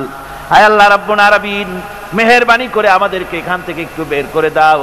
এইবার যদি জমিনে যেতে পারি তাহলে যা করেছি তার বিপরীত করব, অর্থাৎ যত খারাপ কাজ করেছি আর করব না, এবার ভালো ভালো কাজ করব, দয়া করে জমিনে আবার পাঠায় দাও আমাদের, এ আযাব আরো সহ্য হয় না। আল্লাহ পাক বলবেন, আওয়ালাম নুআম্মিরুকুম মা ইয়াতাযাক্কারু ফি, তোমাকে কি আমি হায়াত দিয়েছিলাম না, লম্বা হায়াত পেয়েছিলে, তার ভিতরে ইচ্ছে করলে ভালো ভালো কাজ তোমরা করতে পারতে, তা যখন করো নাই এখন আর ফিরে যাওয়ার পথ নাই, দুনিয়ায় ফিরে যেতে পারবে না। ফাযুকু ফামা লিয-যালিমিনা মিন নাসীর, শাস্তি ভোগ করতে থাকো, তোমাদের কোনো সাহায্যকারী এখানে আর পাবে না, কেউ তোমাদের সাহায্যকারী নাই। আমার ভাইরা, দুনিয়ায় এই শ্রেণীর লোকেরা তারা বাইরের চাকচিক্য দেখে বাতিল পন্থীদেরকে নেতা মানে এবং তাদের বন্ধু হিসাবে গ্রহণ করে থাকে, আর হকপন্থীদেরকে তারা খারাপ এবং নিকৃষ্ট মনে করে, ধর্মান্ধ বলে গাইল দেয়। কি গাইল দেয়? ধর্মান্ধ, ফ্যানাটিক, কঠিন কঠিন শব্দ বলে, কনজারভেটিভ, রিঅ্যাকশনারি। ওরা মনে করে যে মৌলবীরা এগুলো বুঝবে না, কিন্তু আমরা যে বুঝি ওরা আবার তা বোঝে না।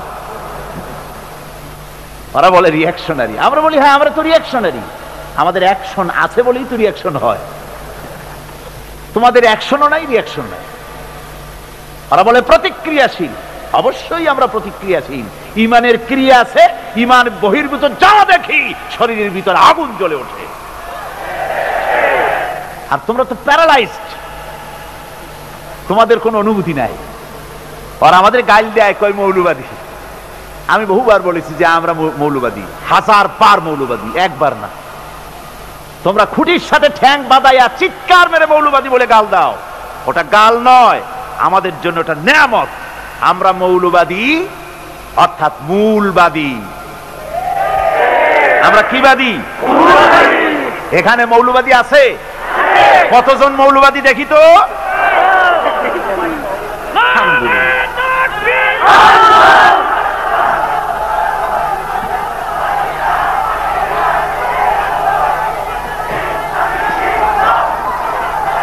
আমার ভাইয়েরা, মৌলবাদী হচ্ছে মূলবাদী। বসেন বসেন বসেন। আমরা যখন মিলাদ শরীফ পড়বো, সালাতু সালাম পড়বো, তখন কোমর সোজা করবেন, এর আগে না। বসেন। আমার আলোচনা ছিল লম্বা, কিন্তু আমি তাড়াহুড়ো করতেছি, খুব খাটো করতেছি, কিন্তু এত গুরুত্বপূর্ণ যে কোনটা ছাড়বো আর কোনটা বলবো দিশা করতে পারছি না। আমার বন্ধুগণ, আমরা মূলবাদী। মূলবাদী হচ্ছে যারা মূলে আছে, গোড়ায় আছে।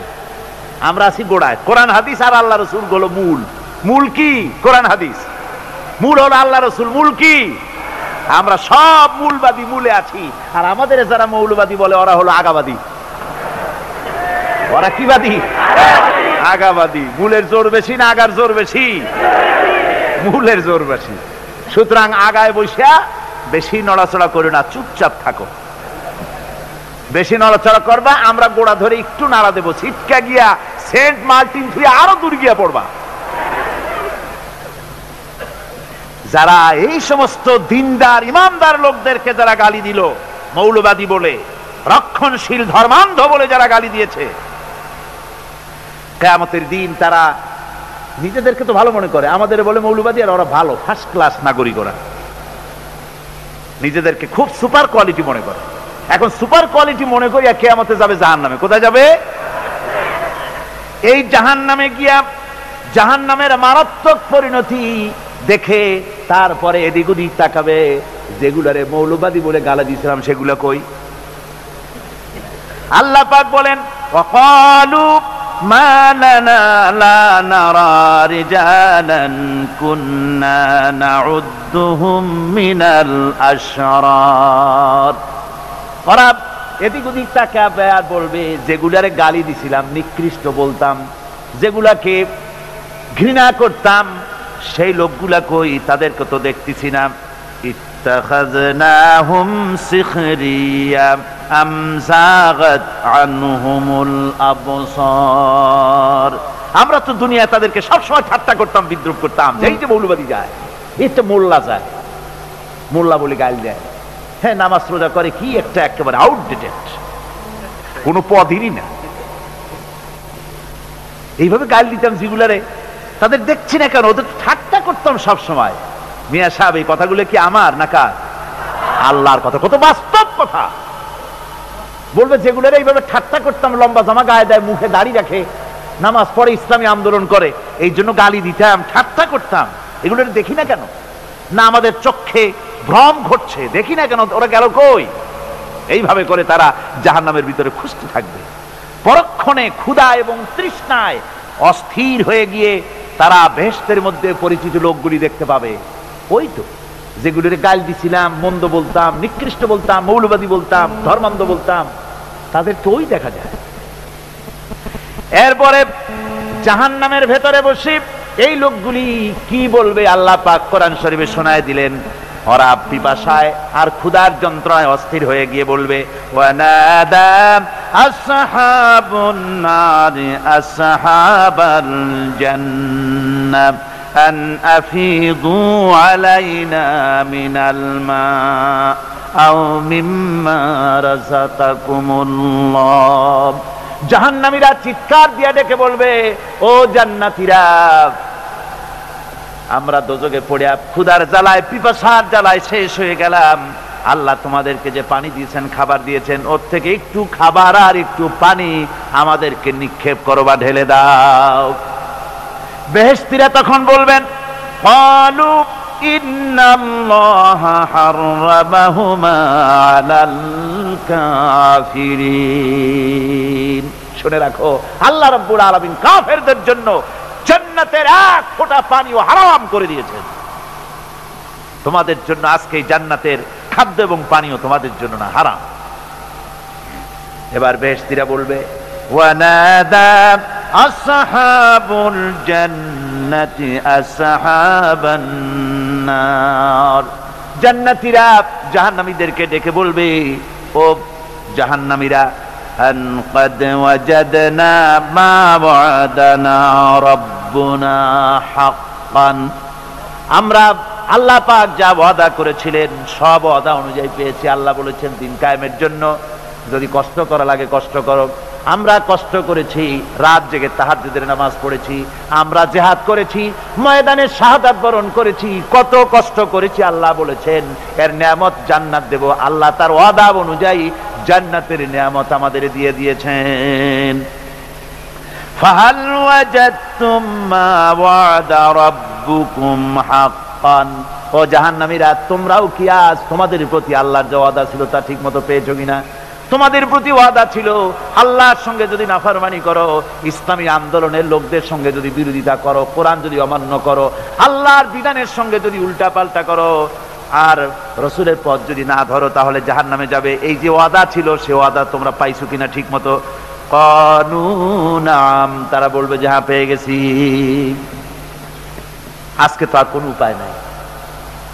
সুতরাং আমার ভাইয়েরা, বন্ধুত্বের প্রশ্নে, নেতা মানার প্রশ্নে আমি দ্বিতীয় দিনে বোধহয় বলছিলাম নেতা মানবো রসুলকে, নেতা কারে মানবো? যারা বলেন কারে? আর রসুলের অনুসরণ করে যারা নেতৃত্ব দেবে তাদেরকে মানবো, অন্য কাউকে নেতা বলে মানবো না। বন্ধু মানবো তাদেরকে। বন্ধু কারে মানবো, কারে বন্ধু বানাবো আল্লাহ বলবেন, আমি বলবো না। সামনের দিকে বন্ধু কারে বানাইতে হবে আল্লাহ পাক তাও বলে দিয়েছেন। এখন আমি বলতে চাই, মহাসত্যের অস্বীকারী, খোদাদ্রোহী সন্তানের প্রতি ইমানদার পিতা যদি স্নেহের এতটুকুন দুর্বলতা দেখায় আল্লাহ তাও বরদাস্ত করেন না। কথা বুঝতে পেরেছেন? খোদাদ্রোহী সন্তান, ইমানদার পিতা তার প্রতি এতটুকুন স্নেহ বাৎসল্য আল্লাহ বরদাস্ত করেন না। যেমন যেমন হযরতে নূহ আলাইহিস সালামের সময়, বন্যার সময় তার অবাধ্য সন্তান যখন চলে যেতেছিল, পিতৃস্নেহে তিনি তার ছেলেকে ডাকলেন। বন্যা শুরু হয়ে গেছে, ছেলেকে ডেকে বলছেন, ইয়া বুনাইয়ারকাম মা'না ওয়ালা তাকুম মা'আল কাফিরিন। বেটা আয় আয়, তাড়াতাড়ি আয়, জাহাজে ওঠ, আর কাফেরদের সাথে তুই যাস না। কিন্তু নাফরমান ছেলে পিতার নসিহত মানল না, বাপের কথা শুনল না। সে তখন বলল, সাআবি ইলা জাবালিন ইয়াসিমুনি মিনাল মা। আমি পাহাড়ের উপরে গিয়ে উঠতেছি, সেখানে গিয়ে আমি পানি থেকে আত্মরক্ষা করব, আমি আপনার সাথে যাব না। পিতা হযরতে নূহ আলাইহিস সালাম শেষবারের মতো অবাধ্য ছেলেকে আল্লাহর পথে ফিরে আসার জন্য যথার্থ পথ দেখায় দিলেন, যথার্থ কথাটা তাকে শোনায় দিলেন। তিনি বললেন, লা আসিমাল ইয়াউম মিন আমরিল্লাহি ইল্লা মান রাহিম। আল্লাহ পাকে হযরত নূহ আলাইহিস সালাম বলছেন, আল্লাহ সেই কথা কোট করতেছেন, আজ আল্লাহর আযাব থেকে বাঁচানোর জন্য কেউ নাই। যাকে তিনি দয়া করে বাঁচাবেন, তিনি ছাড়া এই গজব থেকে কেউ বাঁচতে পারবে না। ও ছেলে, পাহাড়ে জায়গা ঠাই পাবা না। আল্লাহ যদি রহমত না করেন, কেউ এই আজ এত বড় বন্যা থেকে, প্লাবন থেকে কেউ বাঁচাতে পারবে না। আমি এক কিতাবের মধ্যে দেখেছিলাম, একটা রিসালার ভিতরে দেখেছি, হযরতে নূহ আলাইহিস সালাম তার বন্যার সময় যখন বন্যা পানি যখন শেষ হয়ে গেল, মনে পড়ে গেল একটা বুড়ির কাছে আমি ওয়াদা করেছিলাম জাহাজে তুলে নেব, কিন্তু তার কথা তো আমি ভুলে গেছি। যখন জমিনে তিনি নামলেন, দেখলেন সমস্ত বিল্ডিং গুলি যা কিছু আছে, গাছপালা সব শেষ হয়ে গেছে, মানুষ সব শেষ হয়ে গেছে। মনে পড়লো বুড়ির কথা, হারে তার কথা তো ওয়াদা করেছিলাম সাথে নেব, কিন্তু ভুলে গেছি।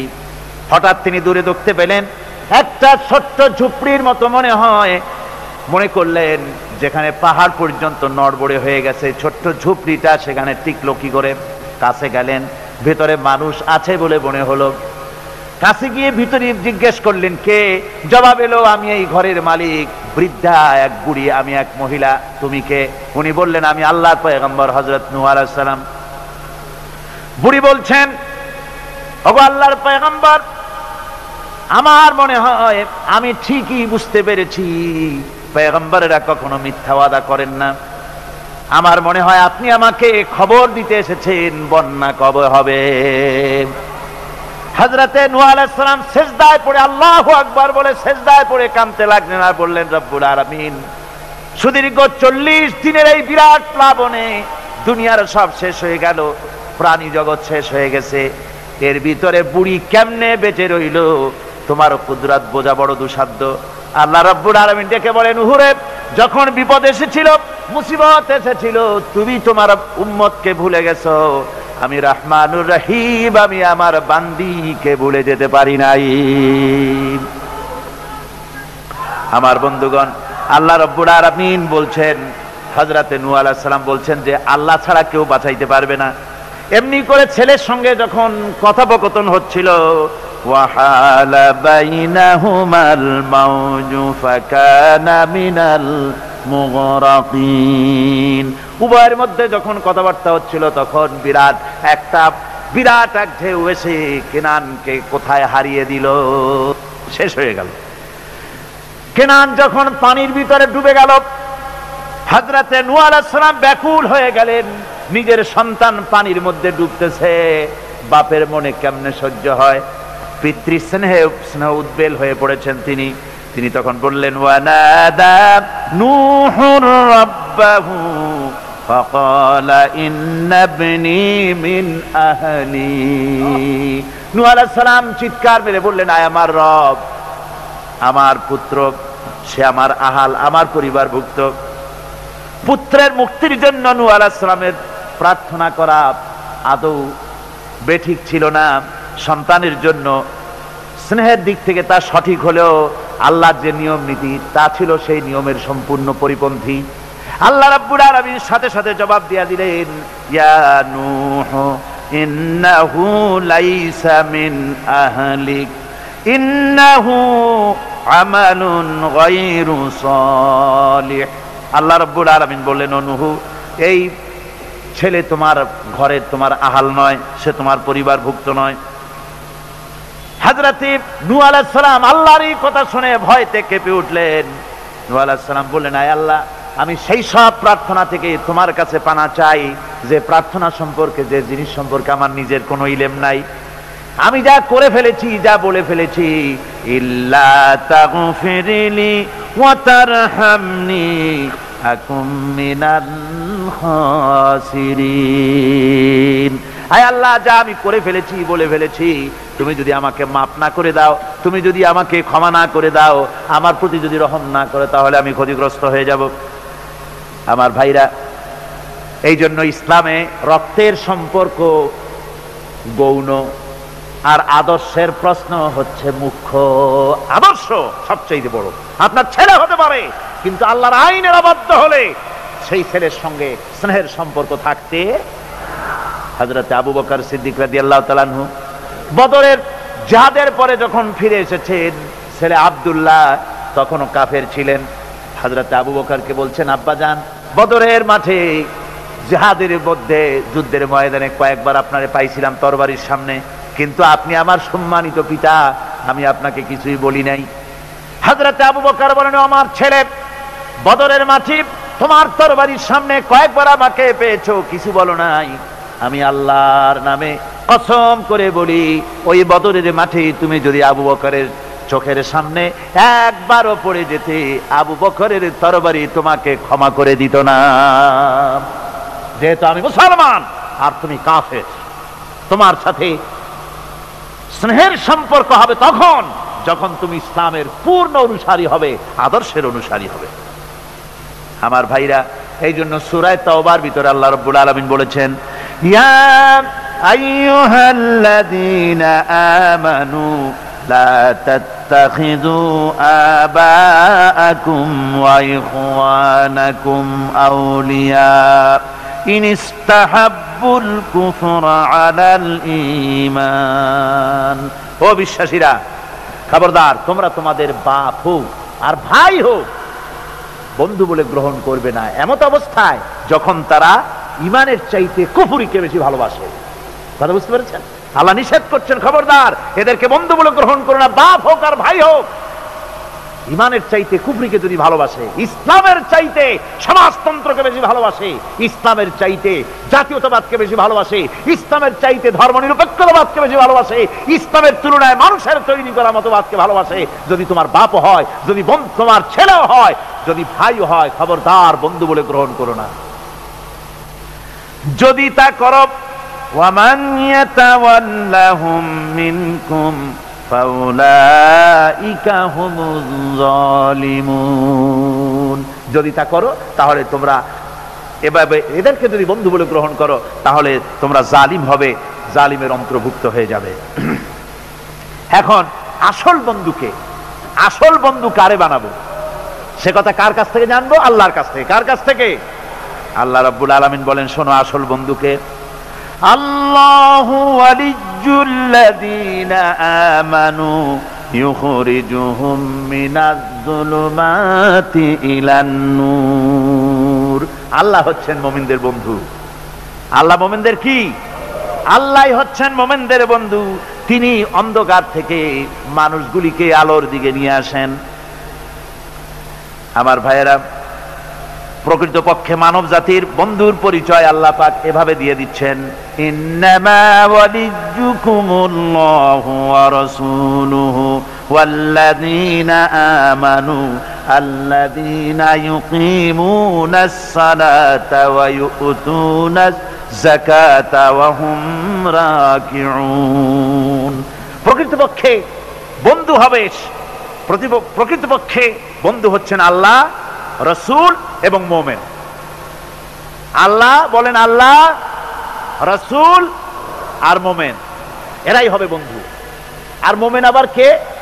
মুমিনের পরিচয় আল্লাহ দিচ্ছেন। মুমিনের পরিচয় দাবি করার বিষয় না, মুমিনের পরিচয় হচ্ছে এভাবে, আল্লাযীনা ইউকিমুনাস সালাতা ওয়া ইউতুনাজ যাকাত। মুমিন হচ্ছে সেই যে নামাজকে প্রতিষ্ঠা করে আর যাকাতকে আদায় করে, আর তারা রুকুকারীও, এরাই হচ্ছে মুমিন। সুতরাং এই মুমিনদের সঙ্গে বন্ধুত্ব স্থাপন করো, মুমিন ছাড়া আর কারোর সাথে বন্ধুত্ব স্থাপন করো না।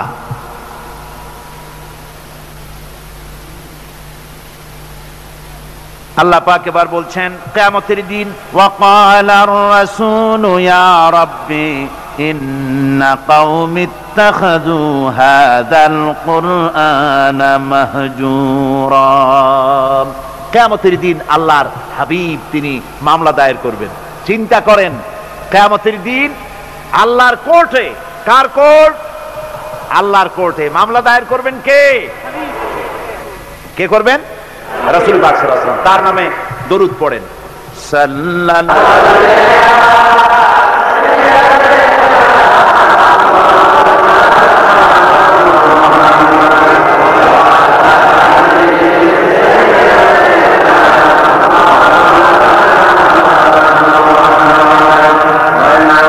সাল্লাল্লাহু আলাইহি ওয়াসাল্লাম আল্লাহর দরবারে নালিশ পেশ করবেন। আমি তাড়াতাড়ি করে শেষ করছি, দাঁড়াবেন না, বন্ধ করে দেব। দাঁড়ালে কিন্তু আমার মুড অফ হয়ে যায়, আপনারা জানেন। আপনারা মেহেরবানি করে, আমি রাত অনেক হয়েছে বুঝতে পারছি, খুব তাড়াতাড়ি করে শেষ করে দিচ্ছি। রুকুটা শেষ হতে বোধহয় আর 2-3টা কি 4টা আয়াত বাকি আছে মাত্র। ধৈর্য ধরতে পারবেন না? আল্লাহ পাক বলেন কিয়ামতের দিন রাসূল নালিশ দায়ের করবেন, মামলা দায়ের করবেন আল্লাহর দরবারে। বলবেন, আয় আল্লাহ, আমার জাতি, আমার কওম এই কোরআনকে উপহাসের বস্তু বানায় নিয়েছিল। وَكَذَلِكَ جَعَلْنَا لِكُلِّ نَبِيٍّ عَدُوًّا مِّنَ الْمُجْرِمِينَ وَكَفَى بِرَبِّكَ هَادِيًا وَنَصِيرًا। আর এইভাবে করে আমি প্রত্যেক নবীদের জন্য দুষ্কৃতকারীদেরকে দুশমন বানিয়ে দিয়েছি। ওয়াকাফা বিরাব্বিকা হাদিয়া ওয়া নাসীরা। আর সত্য পথ প্রদর্শনের জন্য আর সাহায্য করার জন্য আমি আল্লাহ আপনার জন্য যথেষ্ট। কোরআন, এই জাতি কোরআনকে উপহাসের বস্তু বানিয়েছে, তার মানে কি? তার মানে হচ্ছে কোরআনের তেলাওয়াতকে তারা বন্ধ করেছে, কোরআনের প্রতি, কোরআন থেকে তারা দূরে সরে গিয়েছে। তারা কোরআনে কারীমকে, কোরআনের পরিবর্তে তাদের গানের আসর তাদের কাছে মজা লাগে, কবিতা পাঠের আসর, গানের আসর, পুঁথি পাঠের আসর, নাচ, নাটক, গল্প ইত্যাদি তাদের কাছে মজা লেগেছে। আমার কোরআনকে তারা ছেড়ে আপনার কোরআনকে তারা উপহাস করেছে। এই উপহাস করার কারণেই মুসলমানদের এই চরম অবনতি। আল্লামা ইকবাল বলেছেন, वो जमाना में मुअज़्ज़ज़ थे मुसलमान होकर और तुम खार बने हो तारिके कुरआन होकर। সে যুগের মানুষেরা কোরআনকে সম্মান করে দুনিয়ার বুকে মর্যাদা তারা পেয়েছিলেন, আর আজকে কোরআনকে, অমক কোরআনকে না মেনে কোরআন থেকে দূরে সরে গিয়ে মানুষেরা আজ চরমভাবে জিল্লতির মধ্যে পড়ে গিয়েছে। কাজী আল্লাহ রাব্বুল আলামিনের নবী কিয়ামতের দিন মামলা দায়ের করবেন, বড় মুশকিল হয়ে যাবে মুসলমানদের জন্য, বিপদে পড়ে যেতে হবে। সেজন্য রসুল যে মামলা দায়ের করবেন, ওই মামলায় যেন আমরা আসামি না হয়ে যাই, তার জন্য আমাদের দায়িত্ব হলো কোরআন পড়তে হবে, কোরআন বুঝতে হবে, আর কোরআন অনুযায়ী নিজেদের জীবনকে পরিচালিত করতে হবে। যারা এই কোরআনকে মানবে না, কোরআনের ফয়সালা অনুযায়ী জীবনের ফয়সালা করবে না, তাদের সম্পর্কে আল্লাহ পাক বলেছেন, ওয়ামান লাম ইয়াহকুম বিমা আনজালাল্লাহু ফাউলাইকা হুমুজ জালিমুন।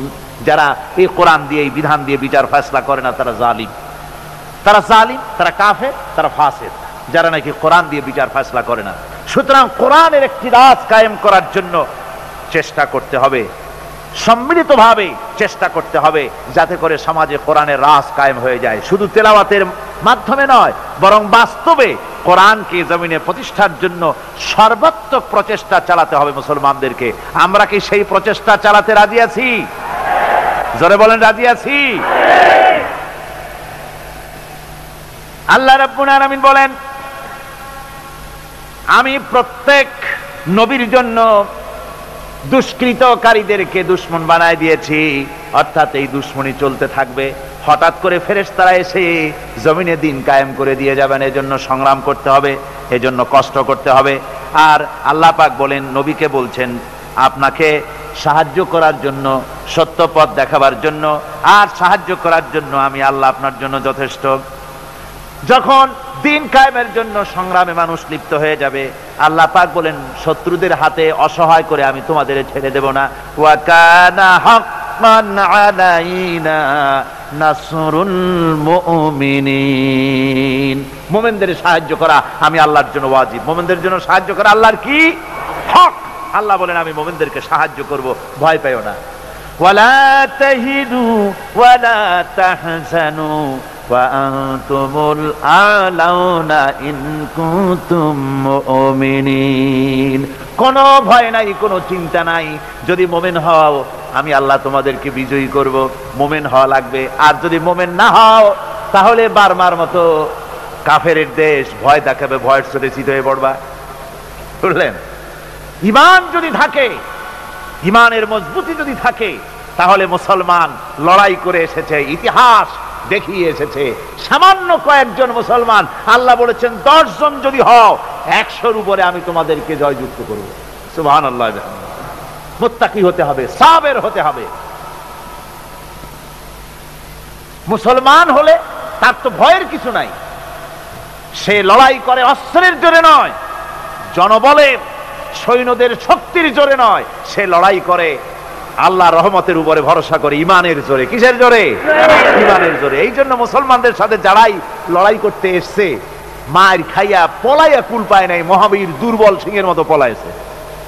তাদের তার কারণ কি? যে ওদের চিন্তা হলো যে যদি মরি তো জাহান্নাম ছাড়া পথ নাই। আর মুসলমান সে মনে করছে যদি বাঁচি তো গাজী, আর যদি মরি শহীদ হয়ে যাব, জান্নাতে চলে যাব। কোথায় চলে যাব? জান্নাতে চলে যাব। আমার ভাইয়েরা, এজন্য বিশ্ব কবি সম্রাট আল্লামা ইকবাল বলেছেন, বাতিল সে দবনে ওয়ালে আয়ে আসমান হি হাম, बातिल से दबने वाले आए आसमान ही हम, सो बर कर चुका है तू इम्तिहान हमारा। বাতিলের সামনে মাথা নত করার জাত আমরা না। এ আকাশ সাক্ষী, জমিন সাক্ষী, এ পৃথিবী সাক্ষী। মুসলমানেরা কখনো, ইমানদার মুসলমানেরা কখন মাথা, কোন সময় তারা মাথা নত করে না। তারা সেই বীর জাতি।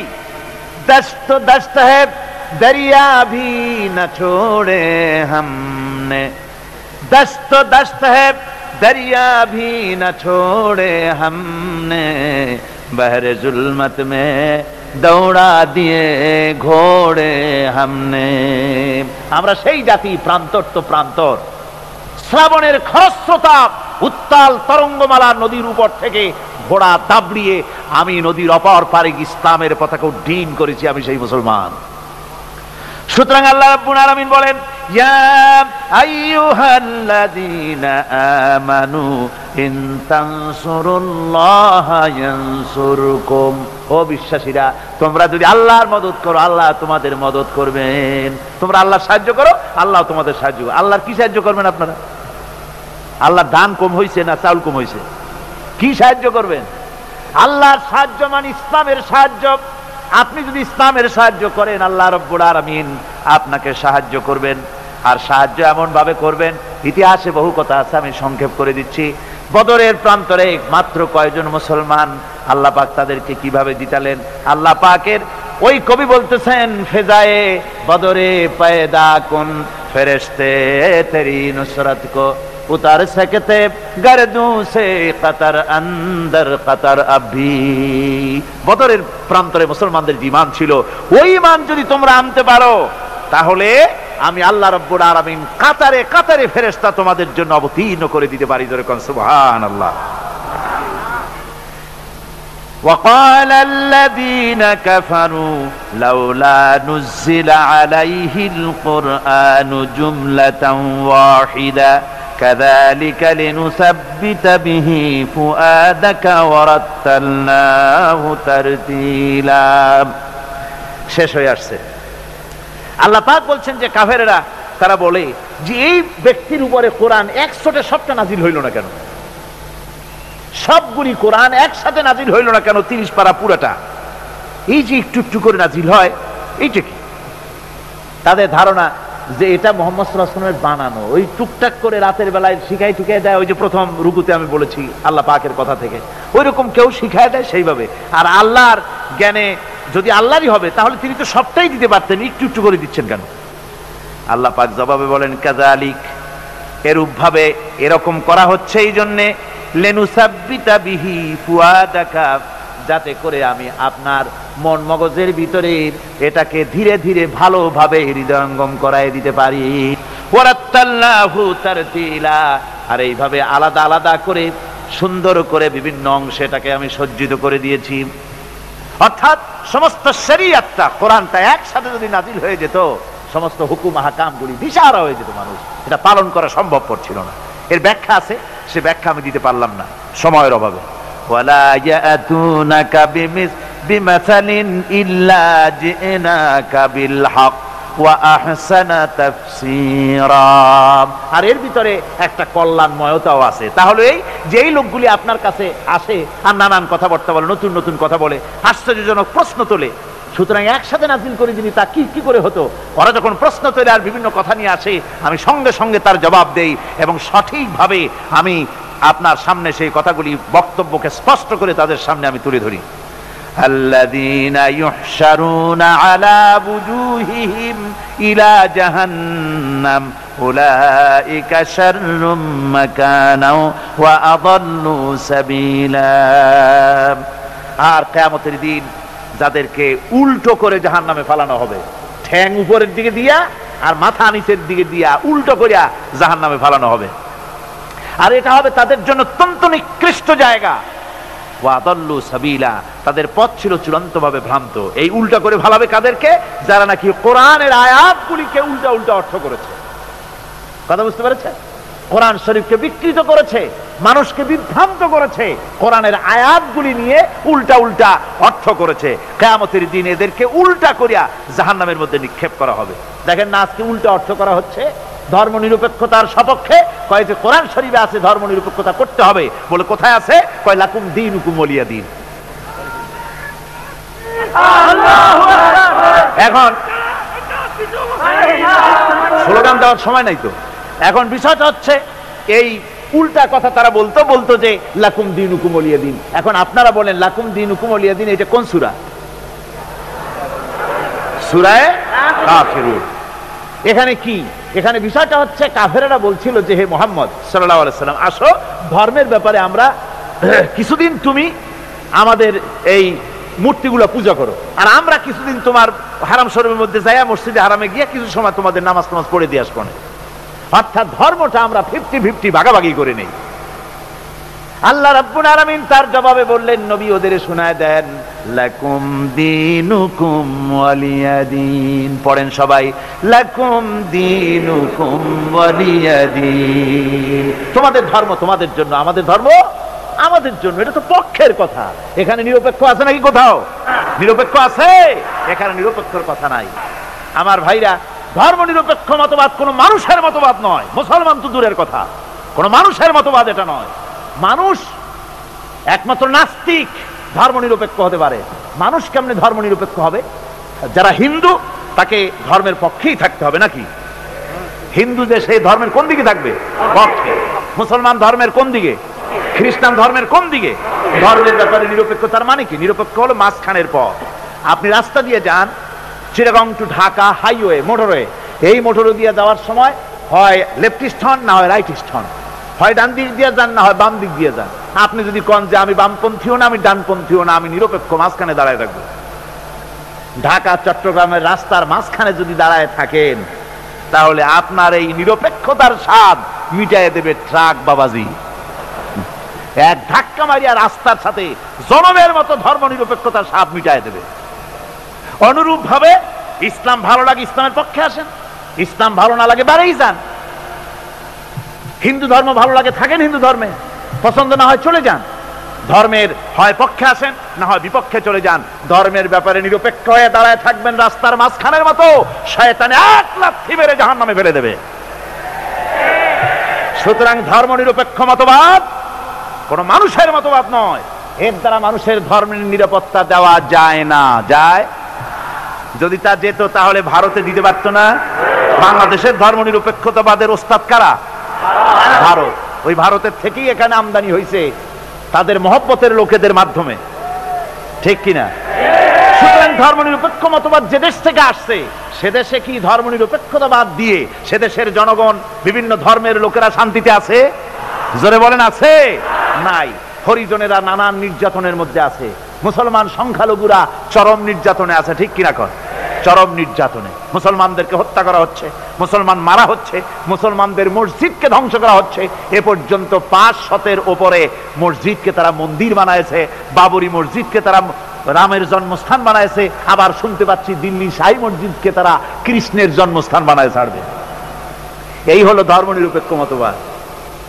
আমার বন্ধুগণ, কই আমরা তো আমাদের দেশের একটা মন্দিরও আজ পর্যন্ত মসজিদ বানাই নাই। বানাইছি নাকি? বলেন বানাইছি? একটা মন্দির মসজিদ বানানো হয়েছে এর কোন নমুনা আছে? তার কারণ কি? তার কারণ আমরা মুসলমান, ধর্ম নিরপেক্ষ মতবাদে বিশ্বাস করি না, মানি না। আমরা মুসলমান, তাই আমার দেশে পরধর্মের লোকেরা সবচাইতে আরামে আছে, শান্তিতে আছে, ঠিক কিনা? জোরে বলেন ঠিক কিনা?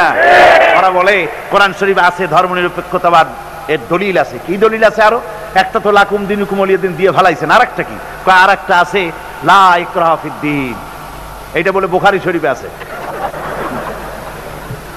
লা ইকরাহা ফিদ্দীন অর্থাৎ দিনের ব্যাপারে কোনো বাড়াবাড়ি নাই। এই দিনের ব্যাপারে বাড়াবাড়ি নাই এই কথাটা আপনার অমুসলমানদের জন্য, অর্থাৎ কোন অমুসলমানকে ভয় দেখাইয়া, প্রলোভন দেখাইয়া, পয়সা দিয়া কোন ক্রমে বাধ্য করে তাদেরকে ইসলাম কবুল করানো যাবে না। এটা হলো লা ইকরাহা ফিদ্দীন। এর দ্বারা ধর্ম নিরপেক্ষতার দলিল কোথায় পেলেন? এর দ্বারা তো ধর্ম নিরপেক্ষতার দলিল হয় না। মুসলমান যে ব্যক্তি তাকে ধর্ম মানতেই হবে। আপনি কথা বলতে পারবেন না ধর্ম আমার নিজের ব্যাপার, ইচ্ছায় মানবো না হয় না মানবো। এই কি কয়, নামাজ ইচ্ছা পড়বো না হয় না পড়বো, পর্দা ইচ্ছা করবো না হয় না করবো। বাবাজি, এটা মামু বাড়ির বারান্দা না যে আপনি সবরি গলা চাপাবেন সেখানে বসে। মুসলমান যখন হয়েছেন নামাজ পড়তেই হবে, পর্দা করতেই হবে, দিন প্রতিষ্ঠা করতেই হবে। ধর্ম নিরপেক্ষ মতবাদ কোন মুসলমান কবুল করতে পারে না। এ ব্যাপারে সতর্ক হতে হবে আপনাদেরকে। যারা এই ধর্ম নিরপেক্ষতাবাদের উল্টা উল্টা কোরআনের অর্থ করে, আল্লাহ বলেন কিয়ামতের দিন উল্টা করে জাহান্নামে ফেলাই দেব। কিভাবে ফেলাইবে আল্লাহ? আল্লাহ রাব্বুল আলামিন বলছেন ইউহশারুনা আলা বুজুহিহিম ইলা জাহান্নাম। কোরআনে কারীমকে যারা উল্টা অর্থ করে, আয়াত নিয়ে নিজেদের স্বার্থে ব্যবহার করে, মাথা নিচের দিকে দিয়া ঠ্যাং উপরের দিকে দিয়া জাহান্নামে ভালায় দেব। সেই জাহান্নামে কিয়ামতের দিন তাদেরকে থাকতে হবে এবং সেটা হবে তাদের জন্য কঠিন জায়গা, আর তারা আসলেই চূড়ান্তভাবে বিভ্রান্ত। আসুন রাসূল পাক বালাগাল উলা বিকামালিহি কাশাফাদ দুজা বিজামালিহি হাসুনাত জামিউ খাসালিহি সাল্লু আলাইহি ওয়া আলিহি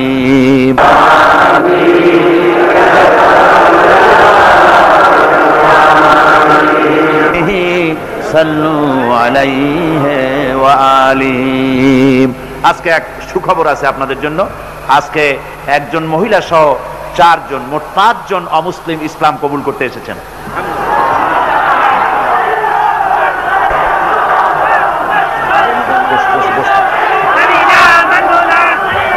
4 জন নিয়েছে।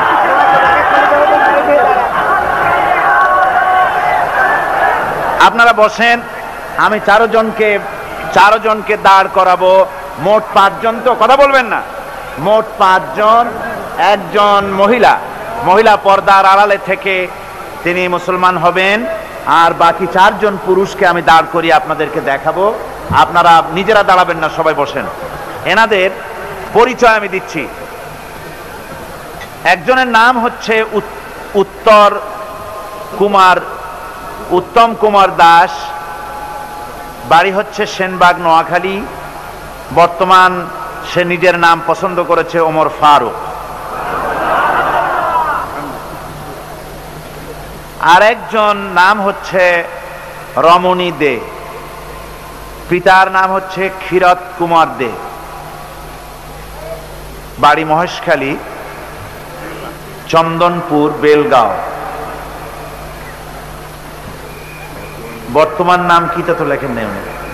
ও, বর্তমান নাম পছন্দ করেছে মোহাম্মদ আব্দুল্লাহ।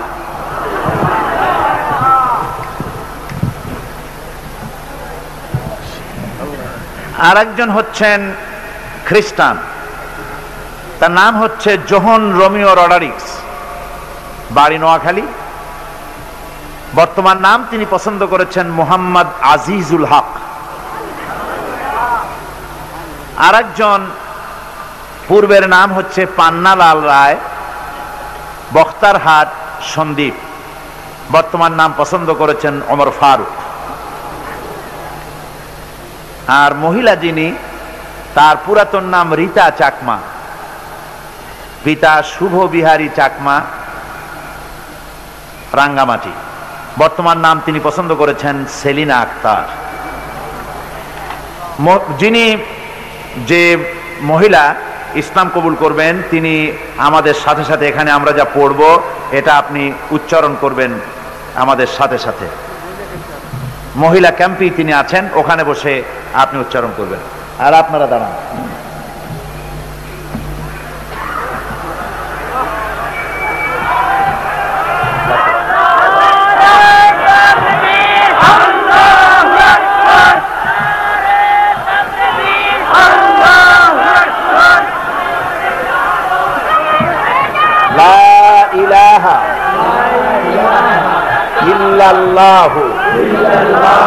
মুহাম্মাদুর রাসূলুল্লাহ। আল্লাহ ছাড়া কোনো ইলাহ নাই, মাবুদ নাই, উপাস্য নাই। মুহাম্মদ সাল্লাল্লাহু আলাইহি ওয়াসাল্লাম আল্লাহর প্রেরিত রাসূল। আশহাদু আল্লা ইলাহা ইল্লাল্লাহু ওয়াহদাহু লা শারীকা লাহু ওয়া আশহাদু আন্না মুহাম্মাদান আবদুহু ওয়া রাসূলুহু। আমি সাক্ষ্য দিচ্ছি আল্লাহ ছাড়া কোনো ইলাহ নাই, উপাস্য নাই, মাবুদ নাই। তিনি এক, একক, নিরঙ্কুশ, তার কোনো অংশীদার নাই। আমি আরো সাক্ষ্য দিচ্ছি মুহাম্মদ সাল্লাল্লাহু আলাইহি ওয়াসাল্লাম আল্লাহর প্রেরিত রাসূল। সালাম দেন সকলকে। আসসালামু আলাইকুম। আমি এখন, ওনারা তো এক মুহূর্ত আগেও মুশরিক ছিলেন, এক মুহূর্ত আগ পর্যন্ত মুশরিক ছিলেন, এখন ওনারা আমাদের দ্বীনি ভাই। ওনাদের সঙ্গে আমাদের সম্পর্ক কি? ওনারা আমাদের দ্বীনি ভাই। সুতরাং ইসলামের এই অঙ্গনে, এই পবিত্র অঙ্গনে ওনারা প্রবেশ করলেন। ওনাদের জীবনে শিরক এবং যত রকমের গুনাহ করেছেন, রাসূল পাক সাল্লাল্লাহু আলাইহি ওয়াসাল্লাম বলেছেন যে কলেমা পড়ার সাথে সাথে জীবনের সমস্ত গুনাহ খাতাকে আল্লাহ পাক মাফ করে দিয়েছেন। একটা বাচ্চা তার মায়ের পেট থেকে যেমন মাসুম হয়ে পৃথিবীতে আগমন করে, নিষ্পাপ বেগুনাহ মাসুম হয়ে যেমন আসে, এই চারটি লোক আর ঘরের ভেতরে আমাদের যে বোন ইসলাম কবুল করলেন, এনারা নবজাতক সন্তানের মতো বেগুনাহ এবং মাসুম আল্লাহ পাক এখন করে দিয়েছেন। আমি এখন এই বিশাল জনতার পক্ষ থেকে এই মাসুম আল্লাহর বান্দাদেরকে, ইসলামে ওনারা নতুন এসেছেন তাই আলিঙ্গন করে ওনাদেরকে সম্মানিত করছি।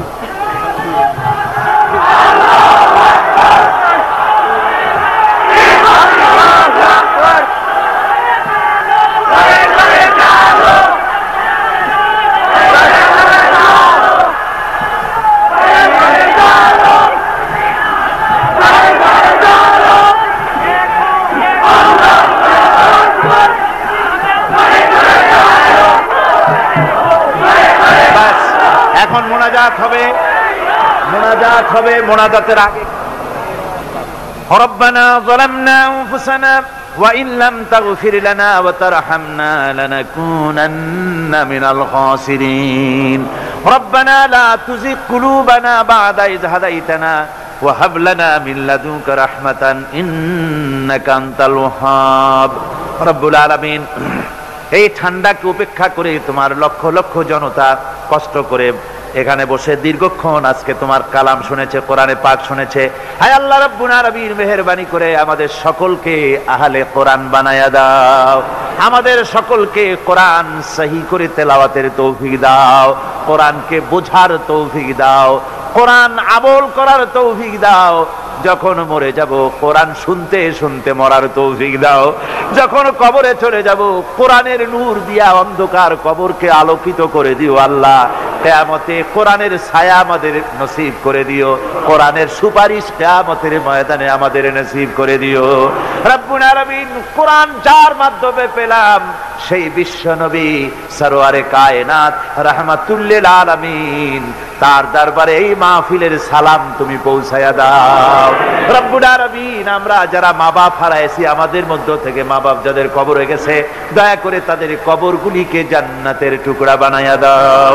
রব্বুল আলামিন, এই মাহফিলের কর্তৃপক্ষ প্রতি বছর কোরআনের খেদমত করে, কোন বছর তাদেরকে তুমি ঋণগ্রস্ত রাখনি, এবারও যেন এই কঠিন বাজারে, দ্রব্য মূল্যের বাজারে যেন তারা মাকরুজ না থাকে, ঋণগ্রস্ত না থাকে। তোমার বান্দাদেরকে দিল বড় করে সাহায্য দেওয়ার তৌফিক দিয়ে দিও আল্লাহ। রব্বুল আলামিন, আজকে যে ভাইরা শিরক থেকে মুক্ত হয়ে তাওহীদের আশ্রয় গ্রহণ করলো, আমাদের এক বোন আর 4 ভাই ইসলাম কবুল করলেন, আল্লাহ তুমি দয়া করে মেহেরবানি করে বাকি জীবনটা দ্বীনের উপরে চলার তৌফিক দান করে দিও। ইসলাম কবুল করার জন্য যদি কোনো বিপদ মুসিবত তাদের জন্য আসে, তুমি তাদের সাহারা হয়ে যেও আল্লাহ। রব্বুল আলামিন, আগামীকাল এ মাহফিলের শেষ দিন, রব্বুল আলামিন তোমার এই কোরআনের মাহফিলের ইজ্জত তুমি রক্ষা করো, এর আজমত বাড়িয়ে দিও, এর সম্মান বাড়িয়ে দিও। লোকদেরকে পঙ্গপালের মতো চতুর্দিক থেকে মানুষের উত্তাল ঢেউ এই মাঠে যেন কালকে উপচে পড়ে, সকলকে আসার তৌফিক দিও। কোরআনের বার্তা বলে তোমার দরবারে থাকতে পারি, তুমি তৌফিক দান করে দিও।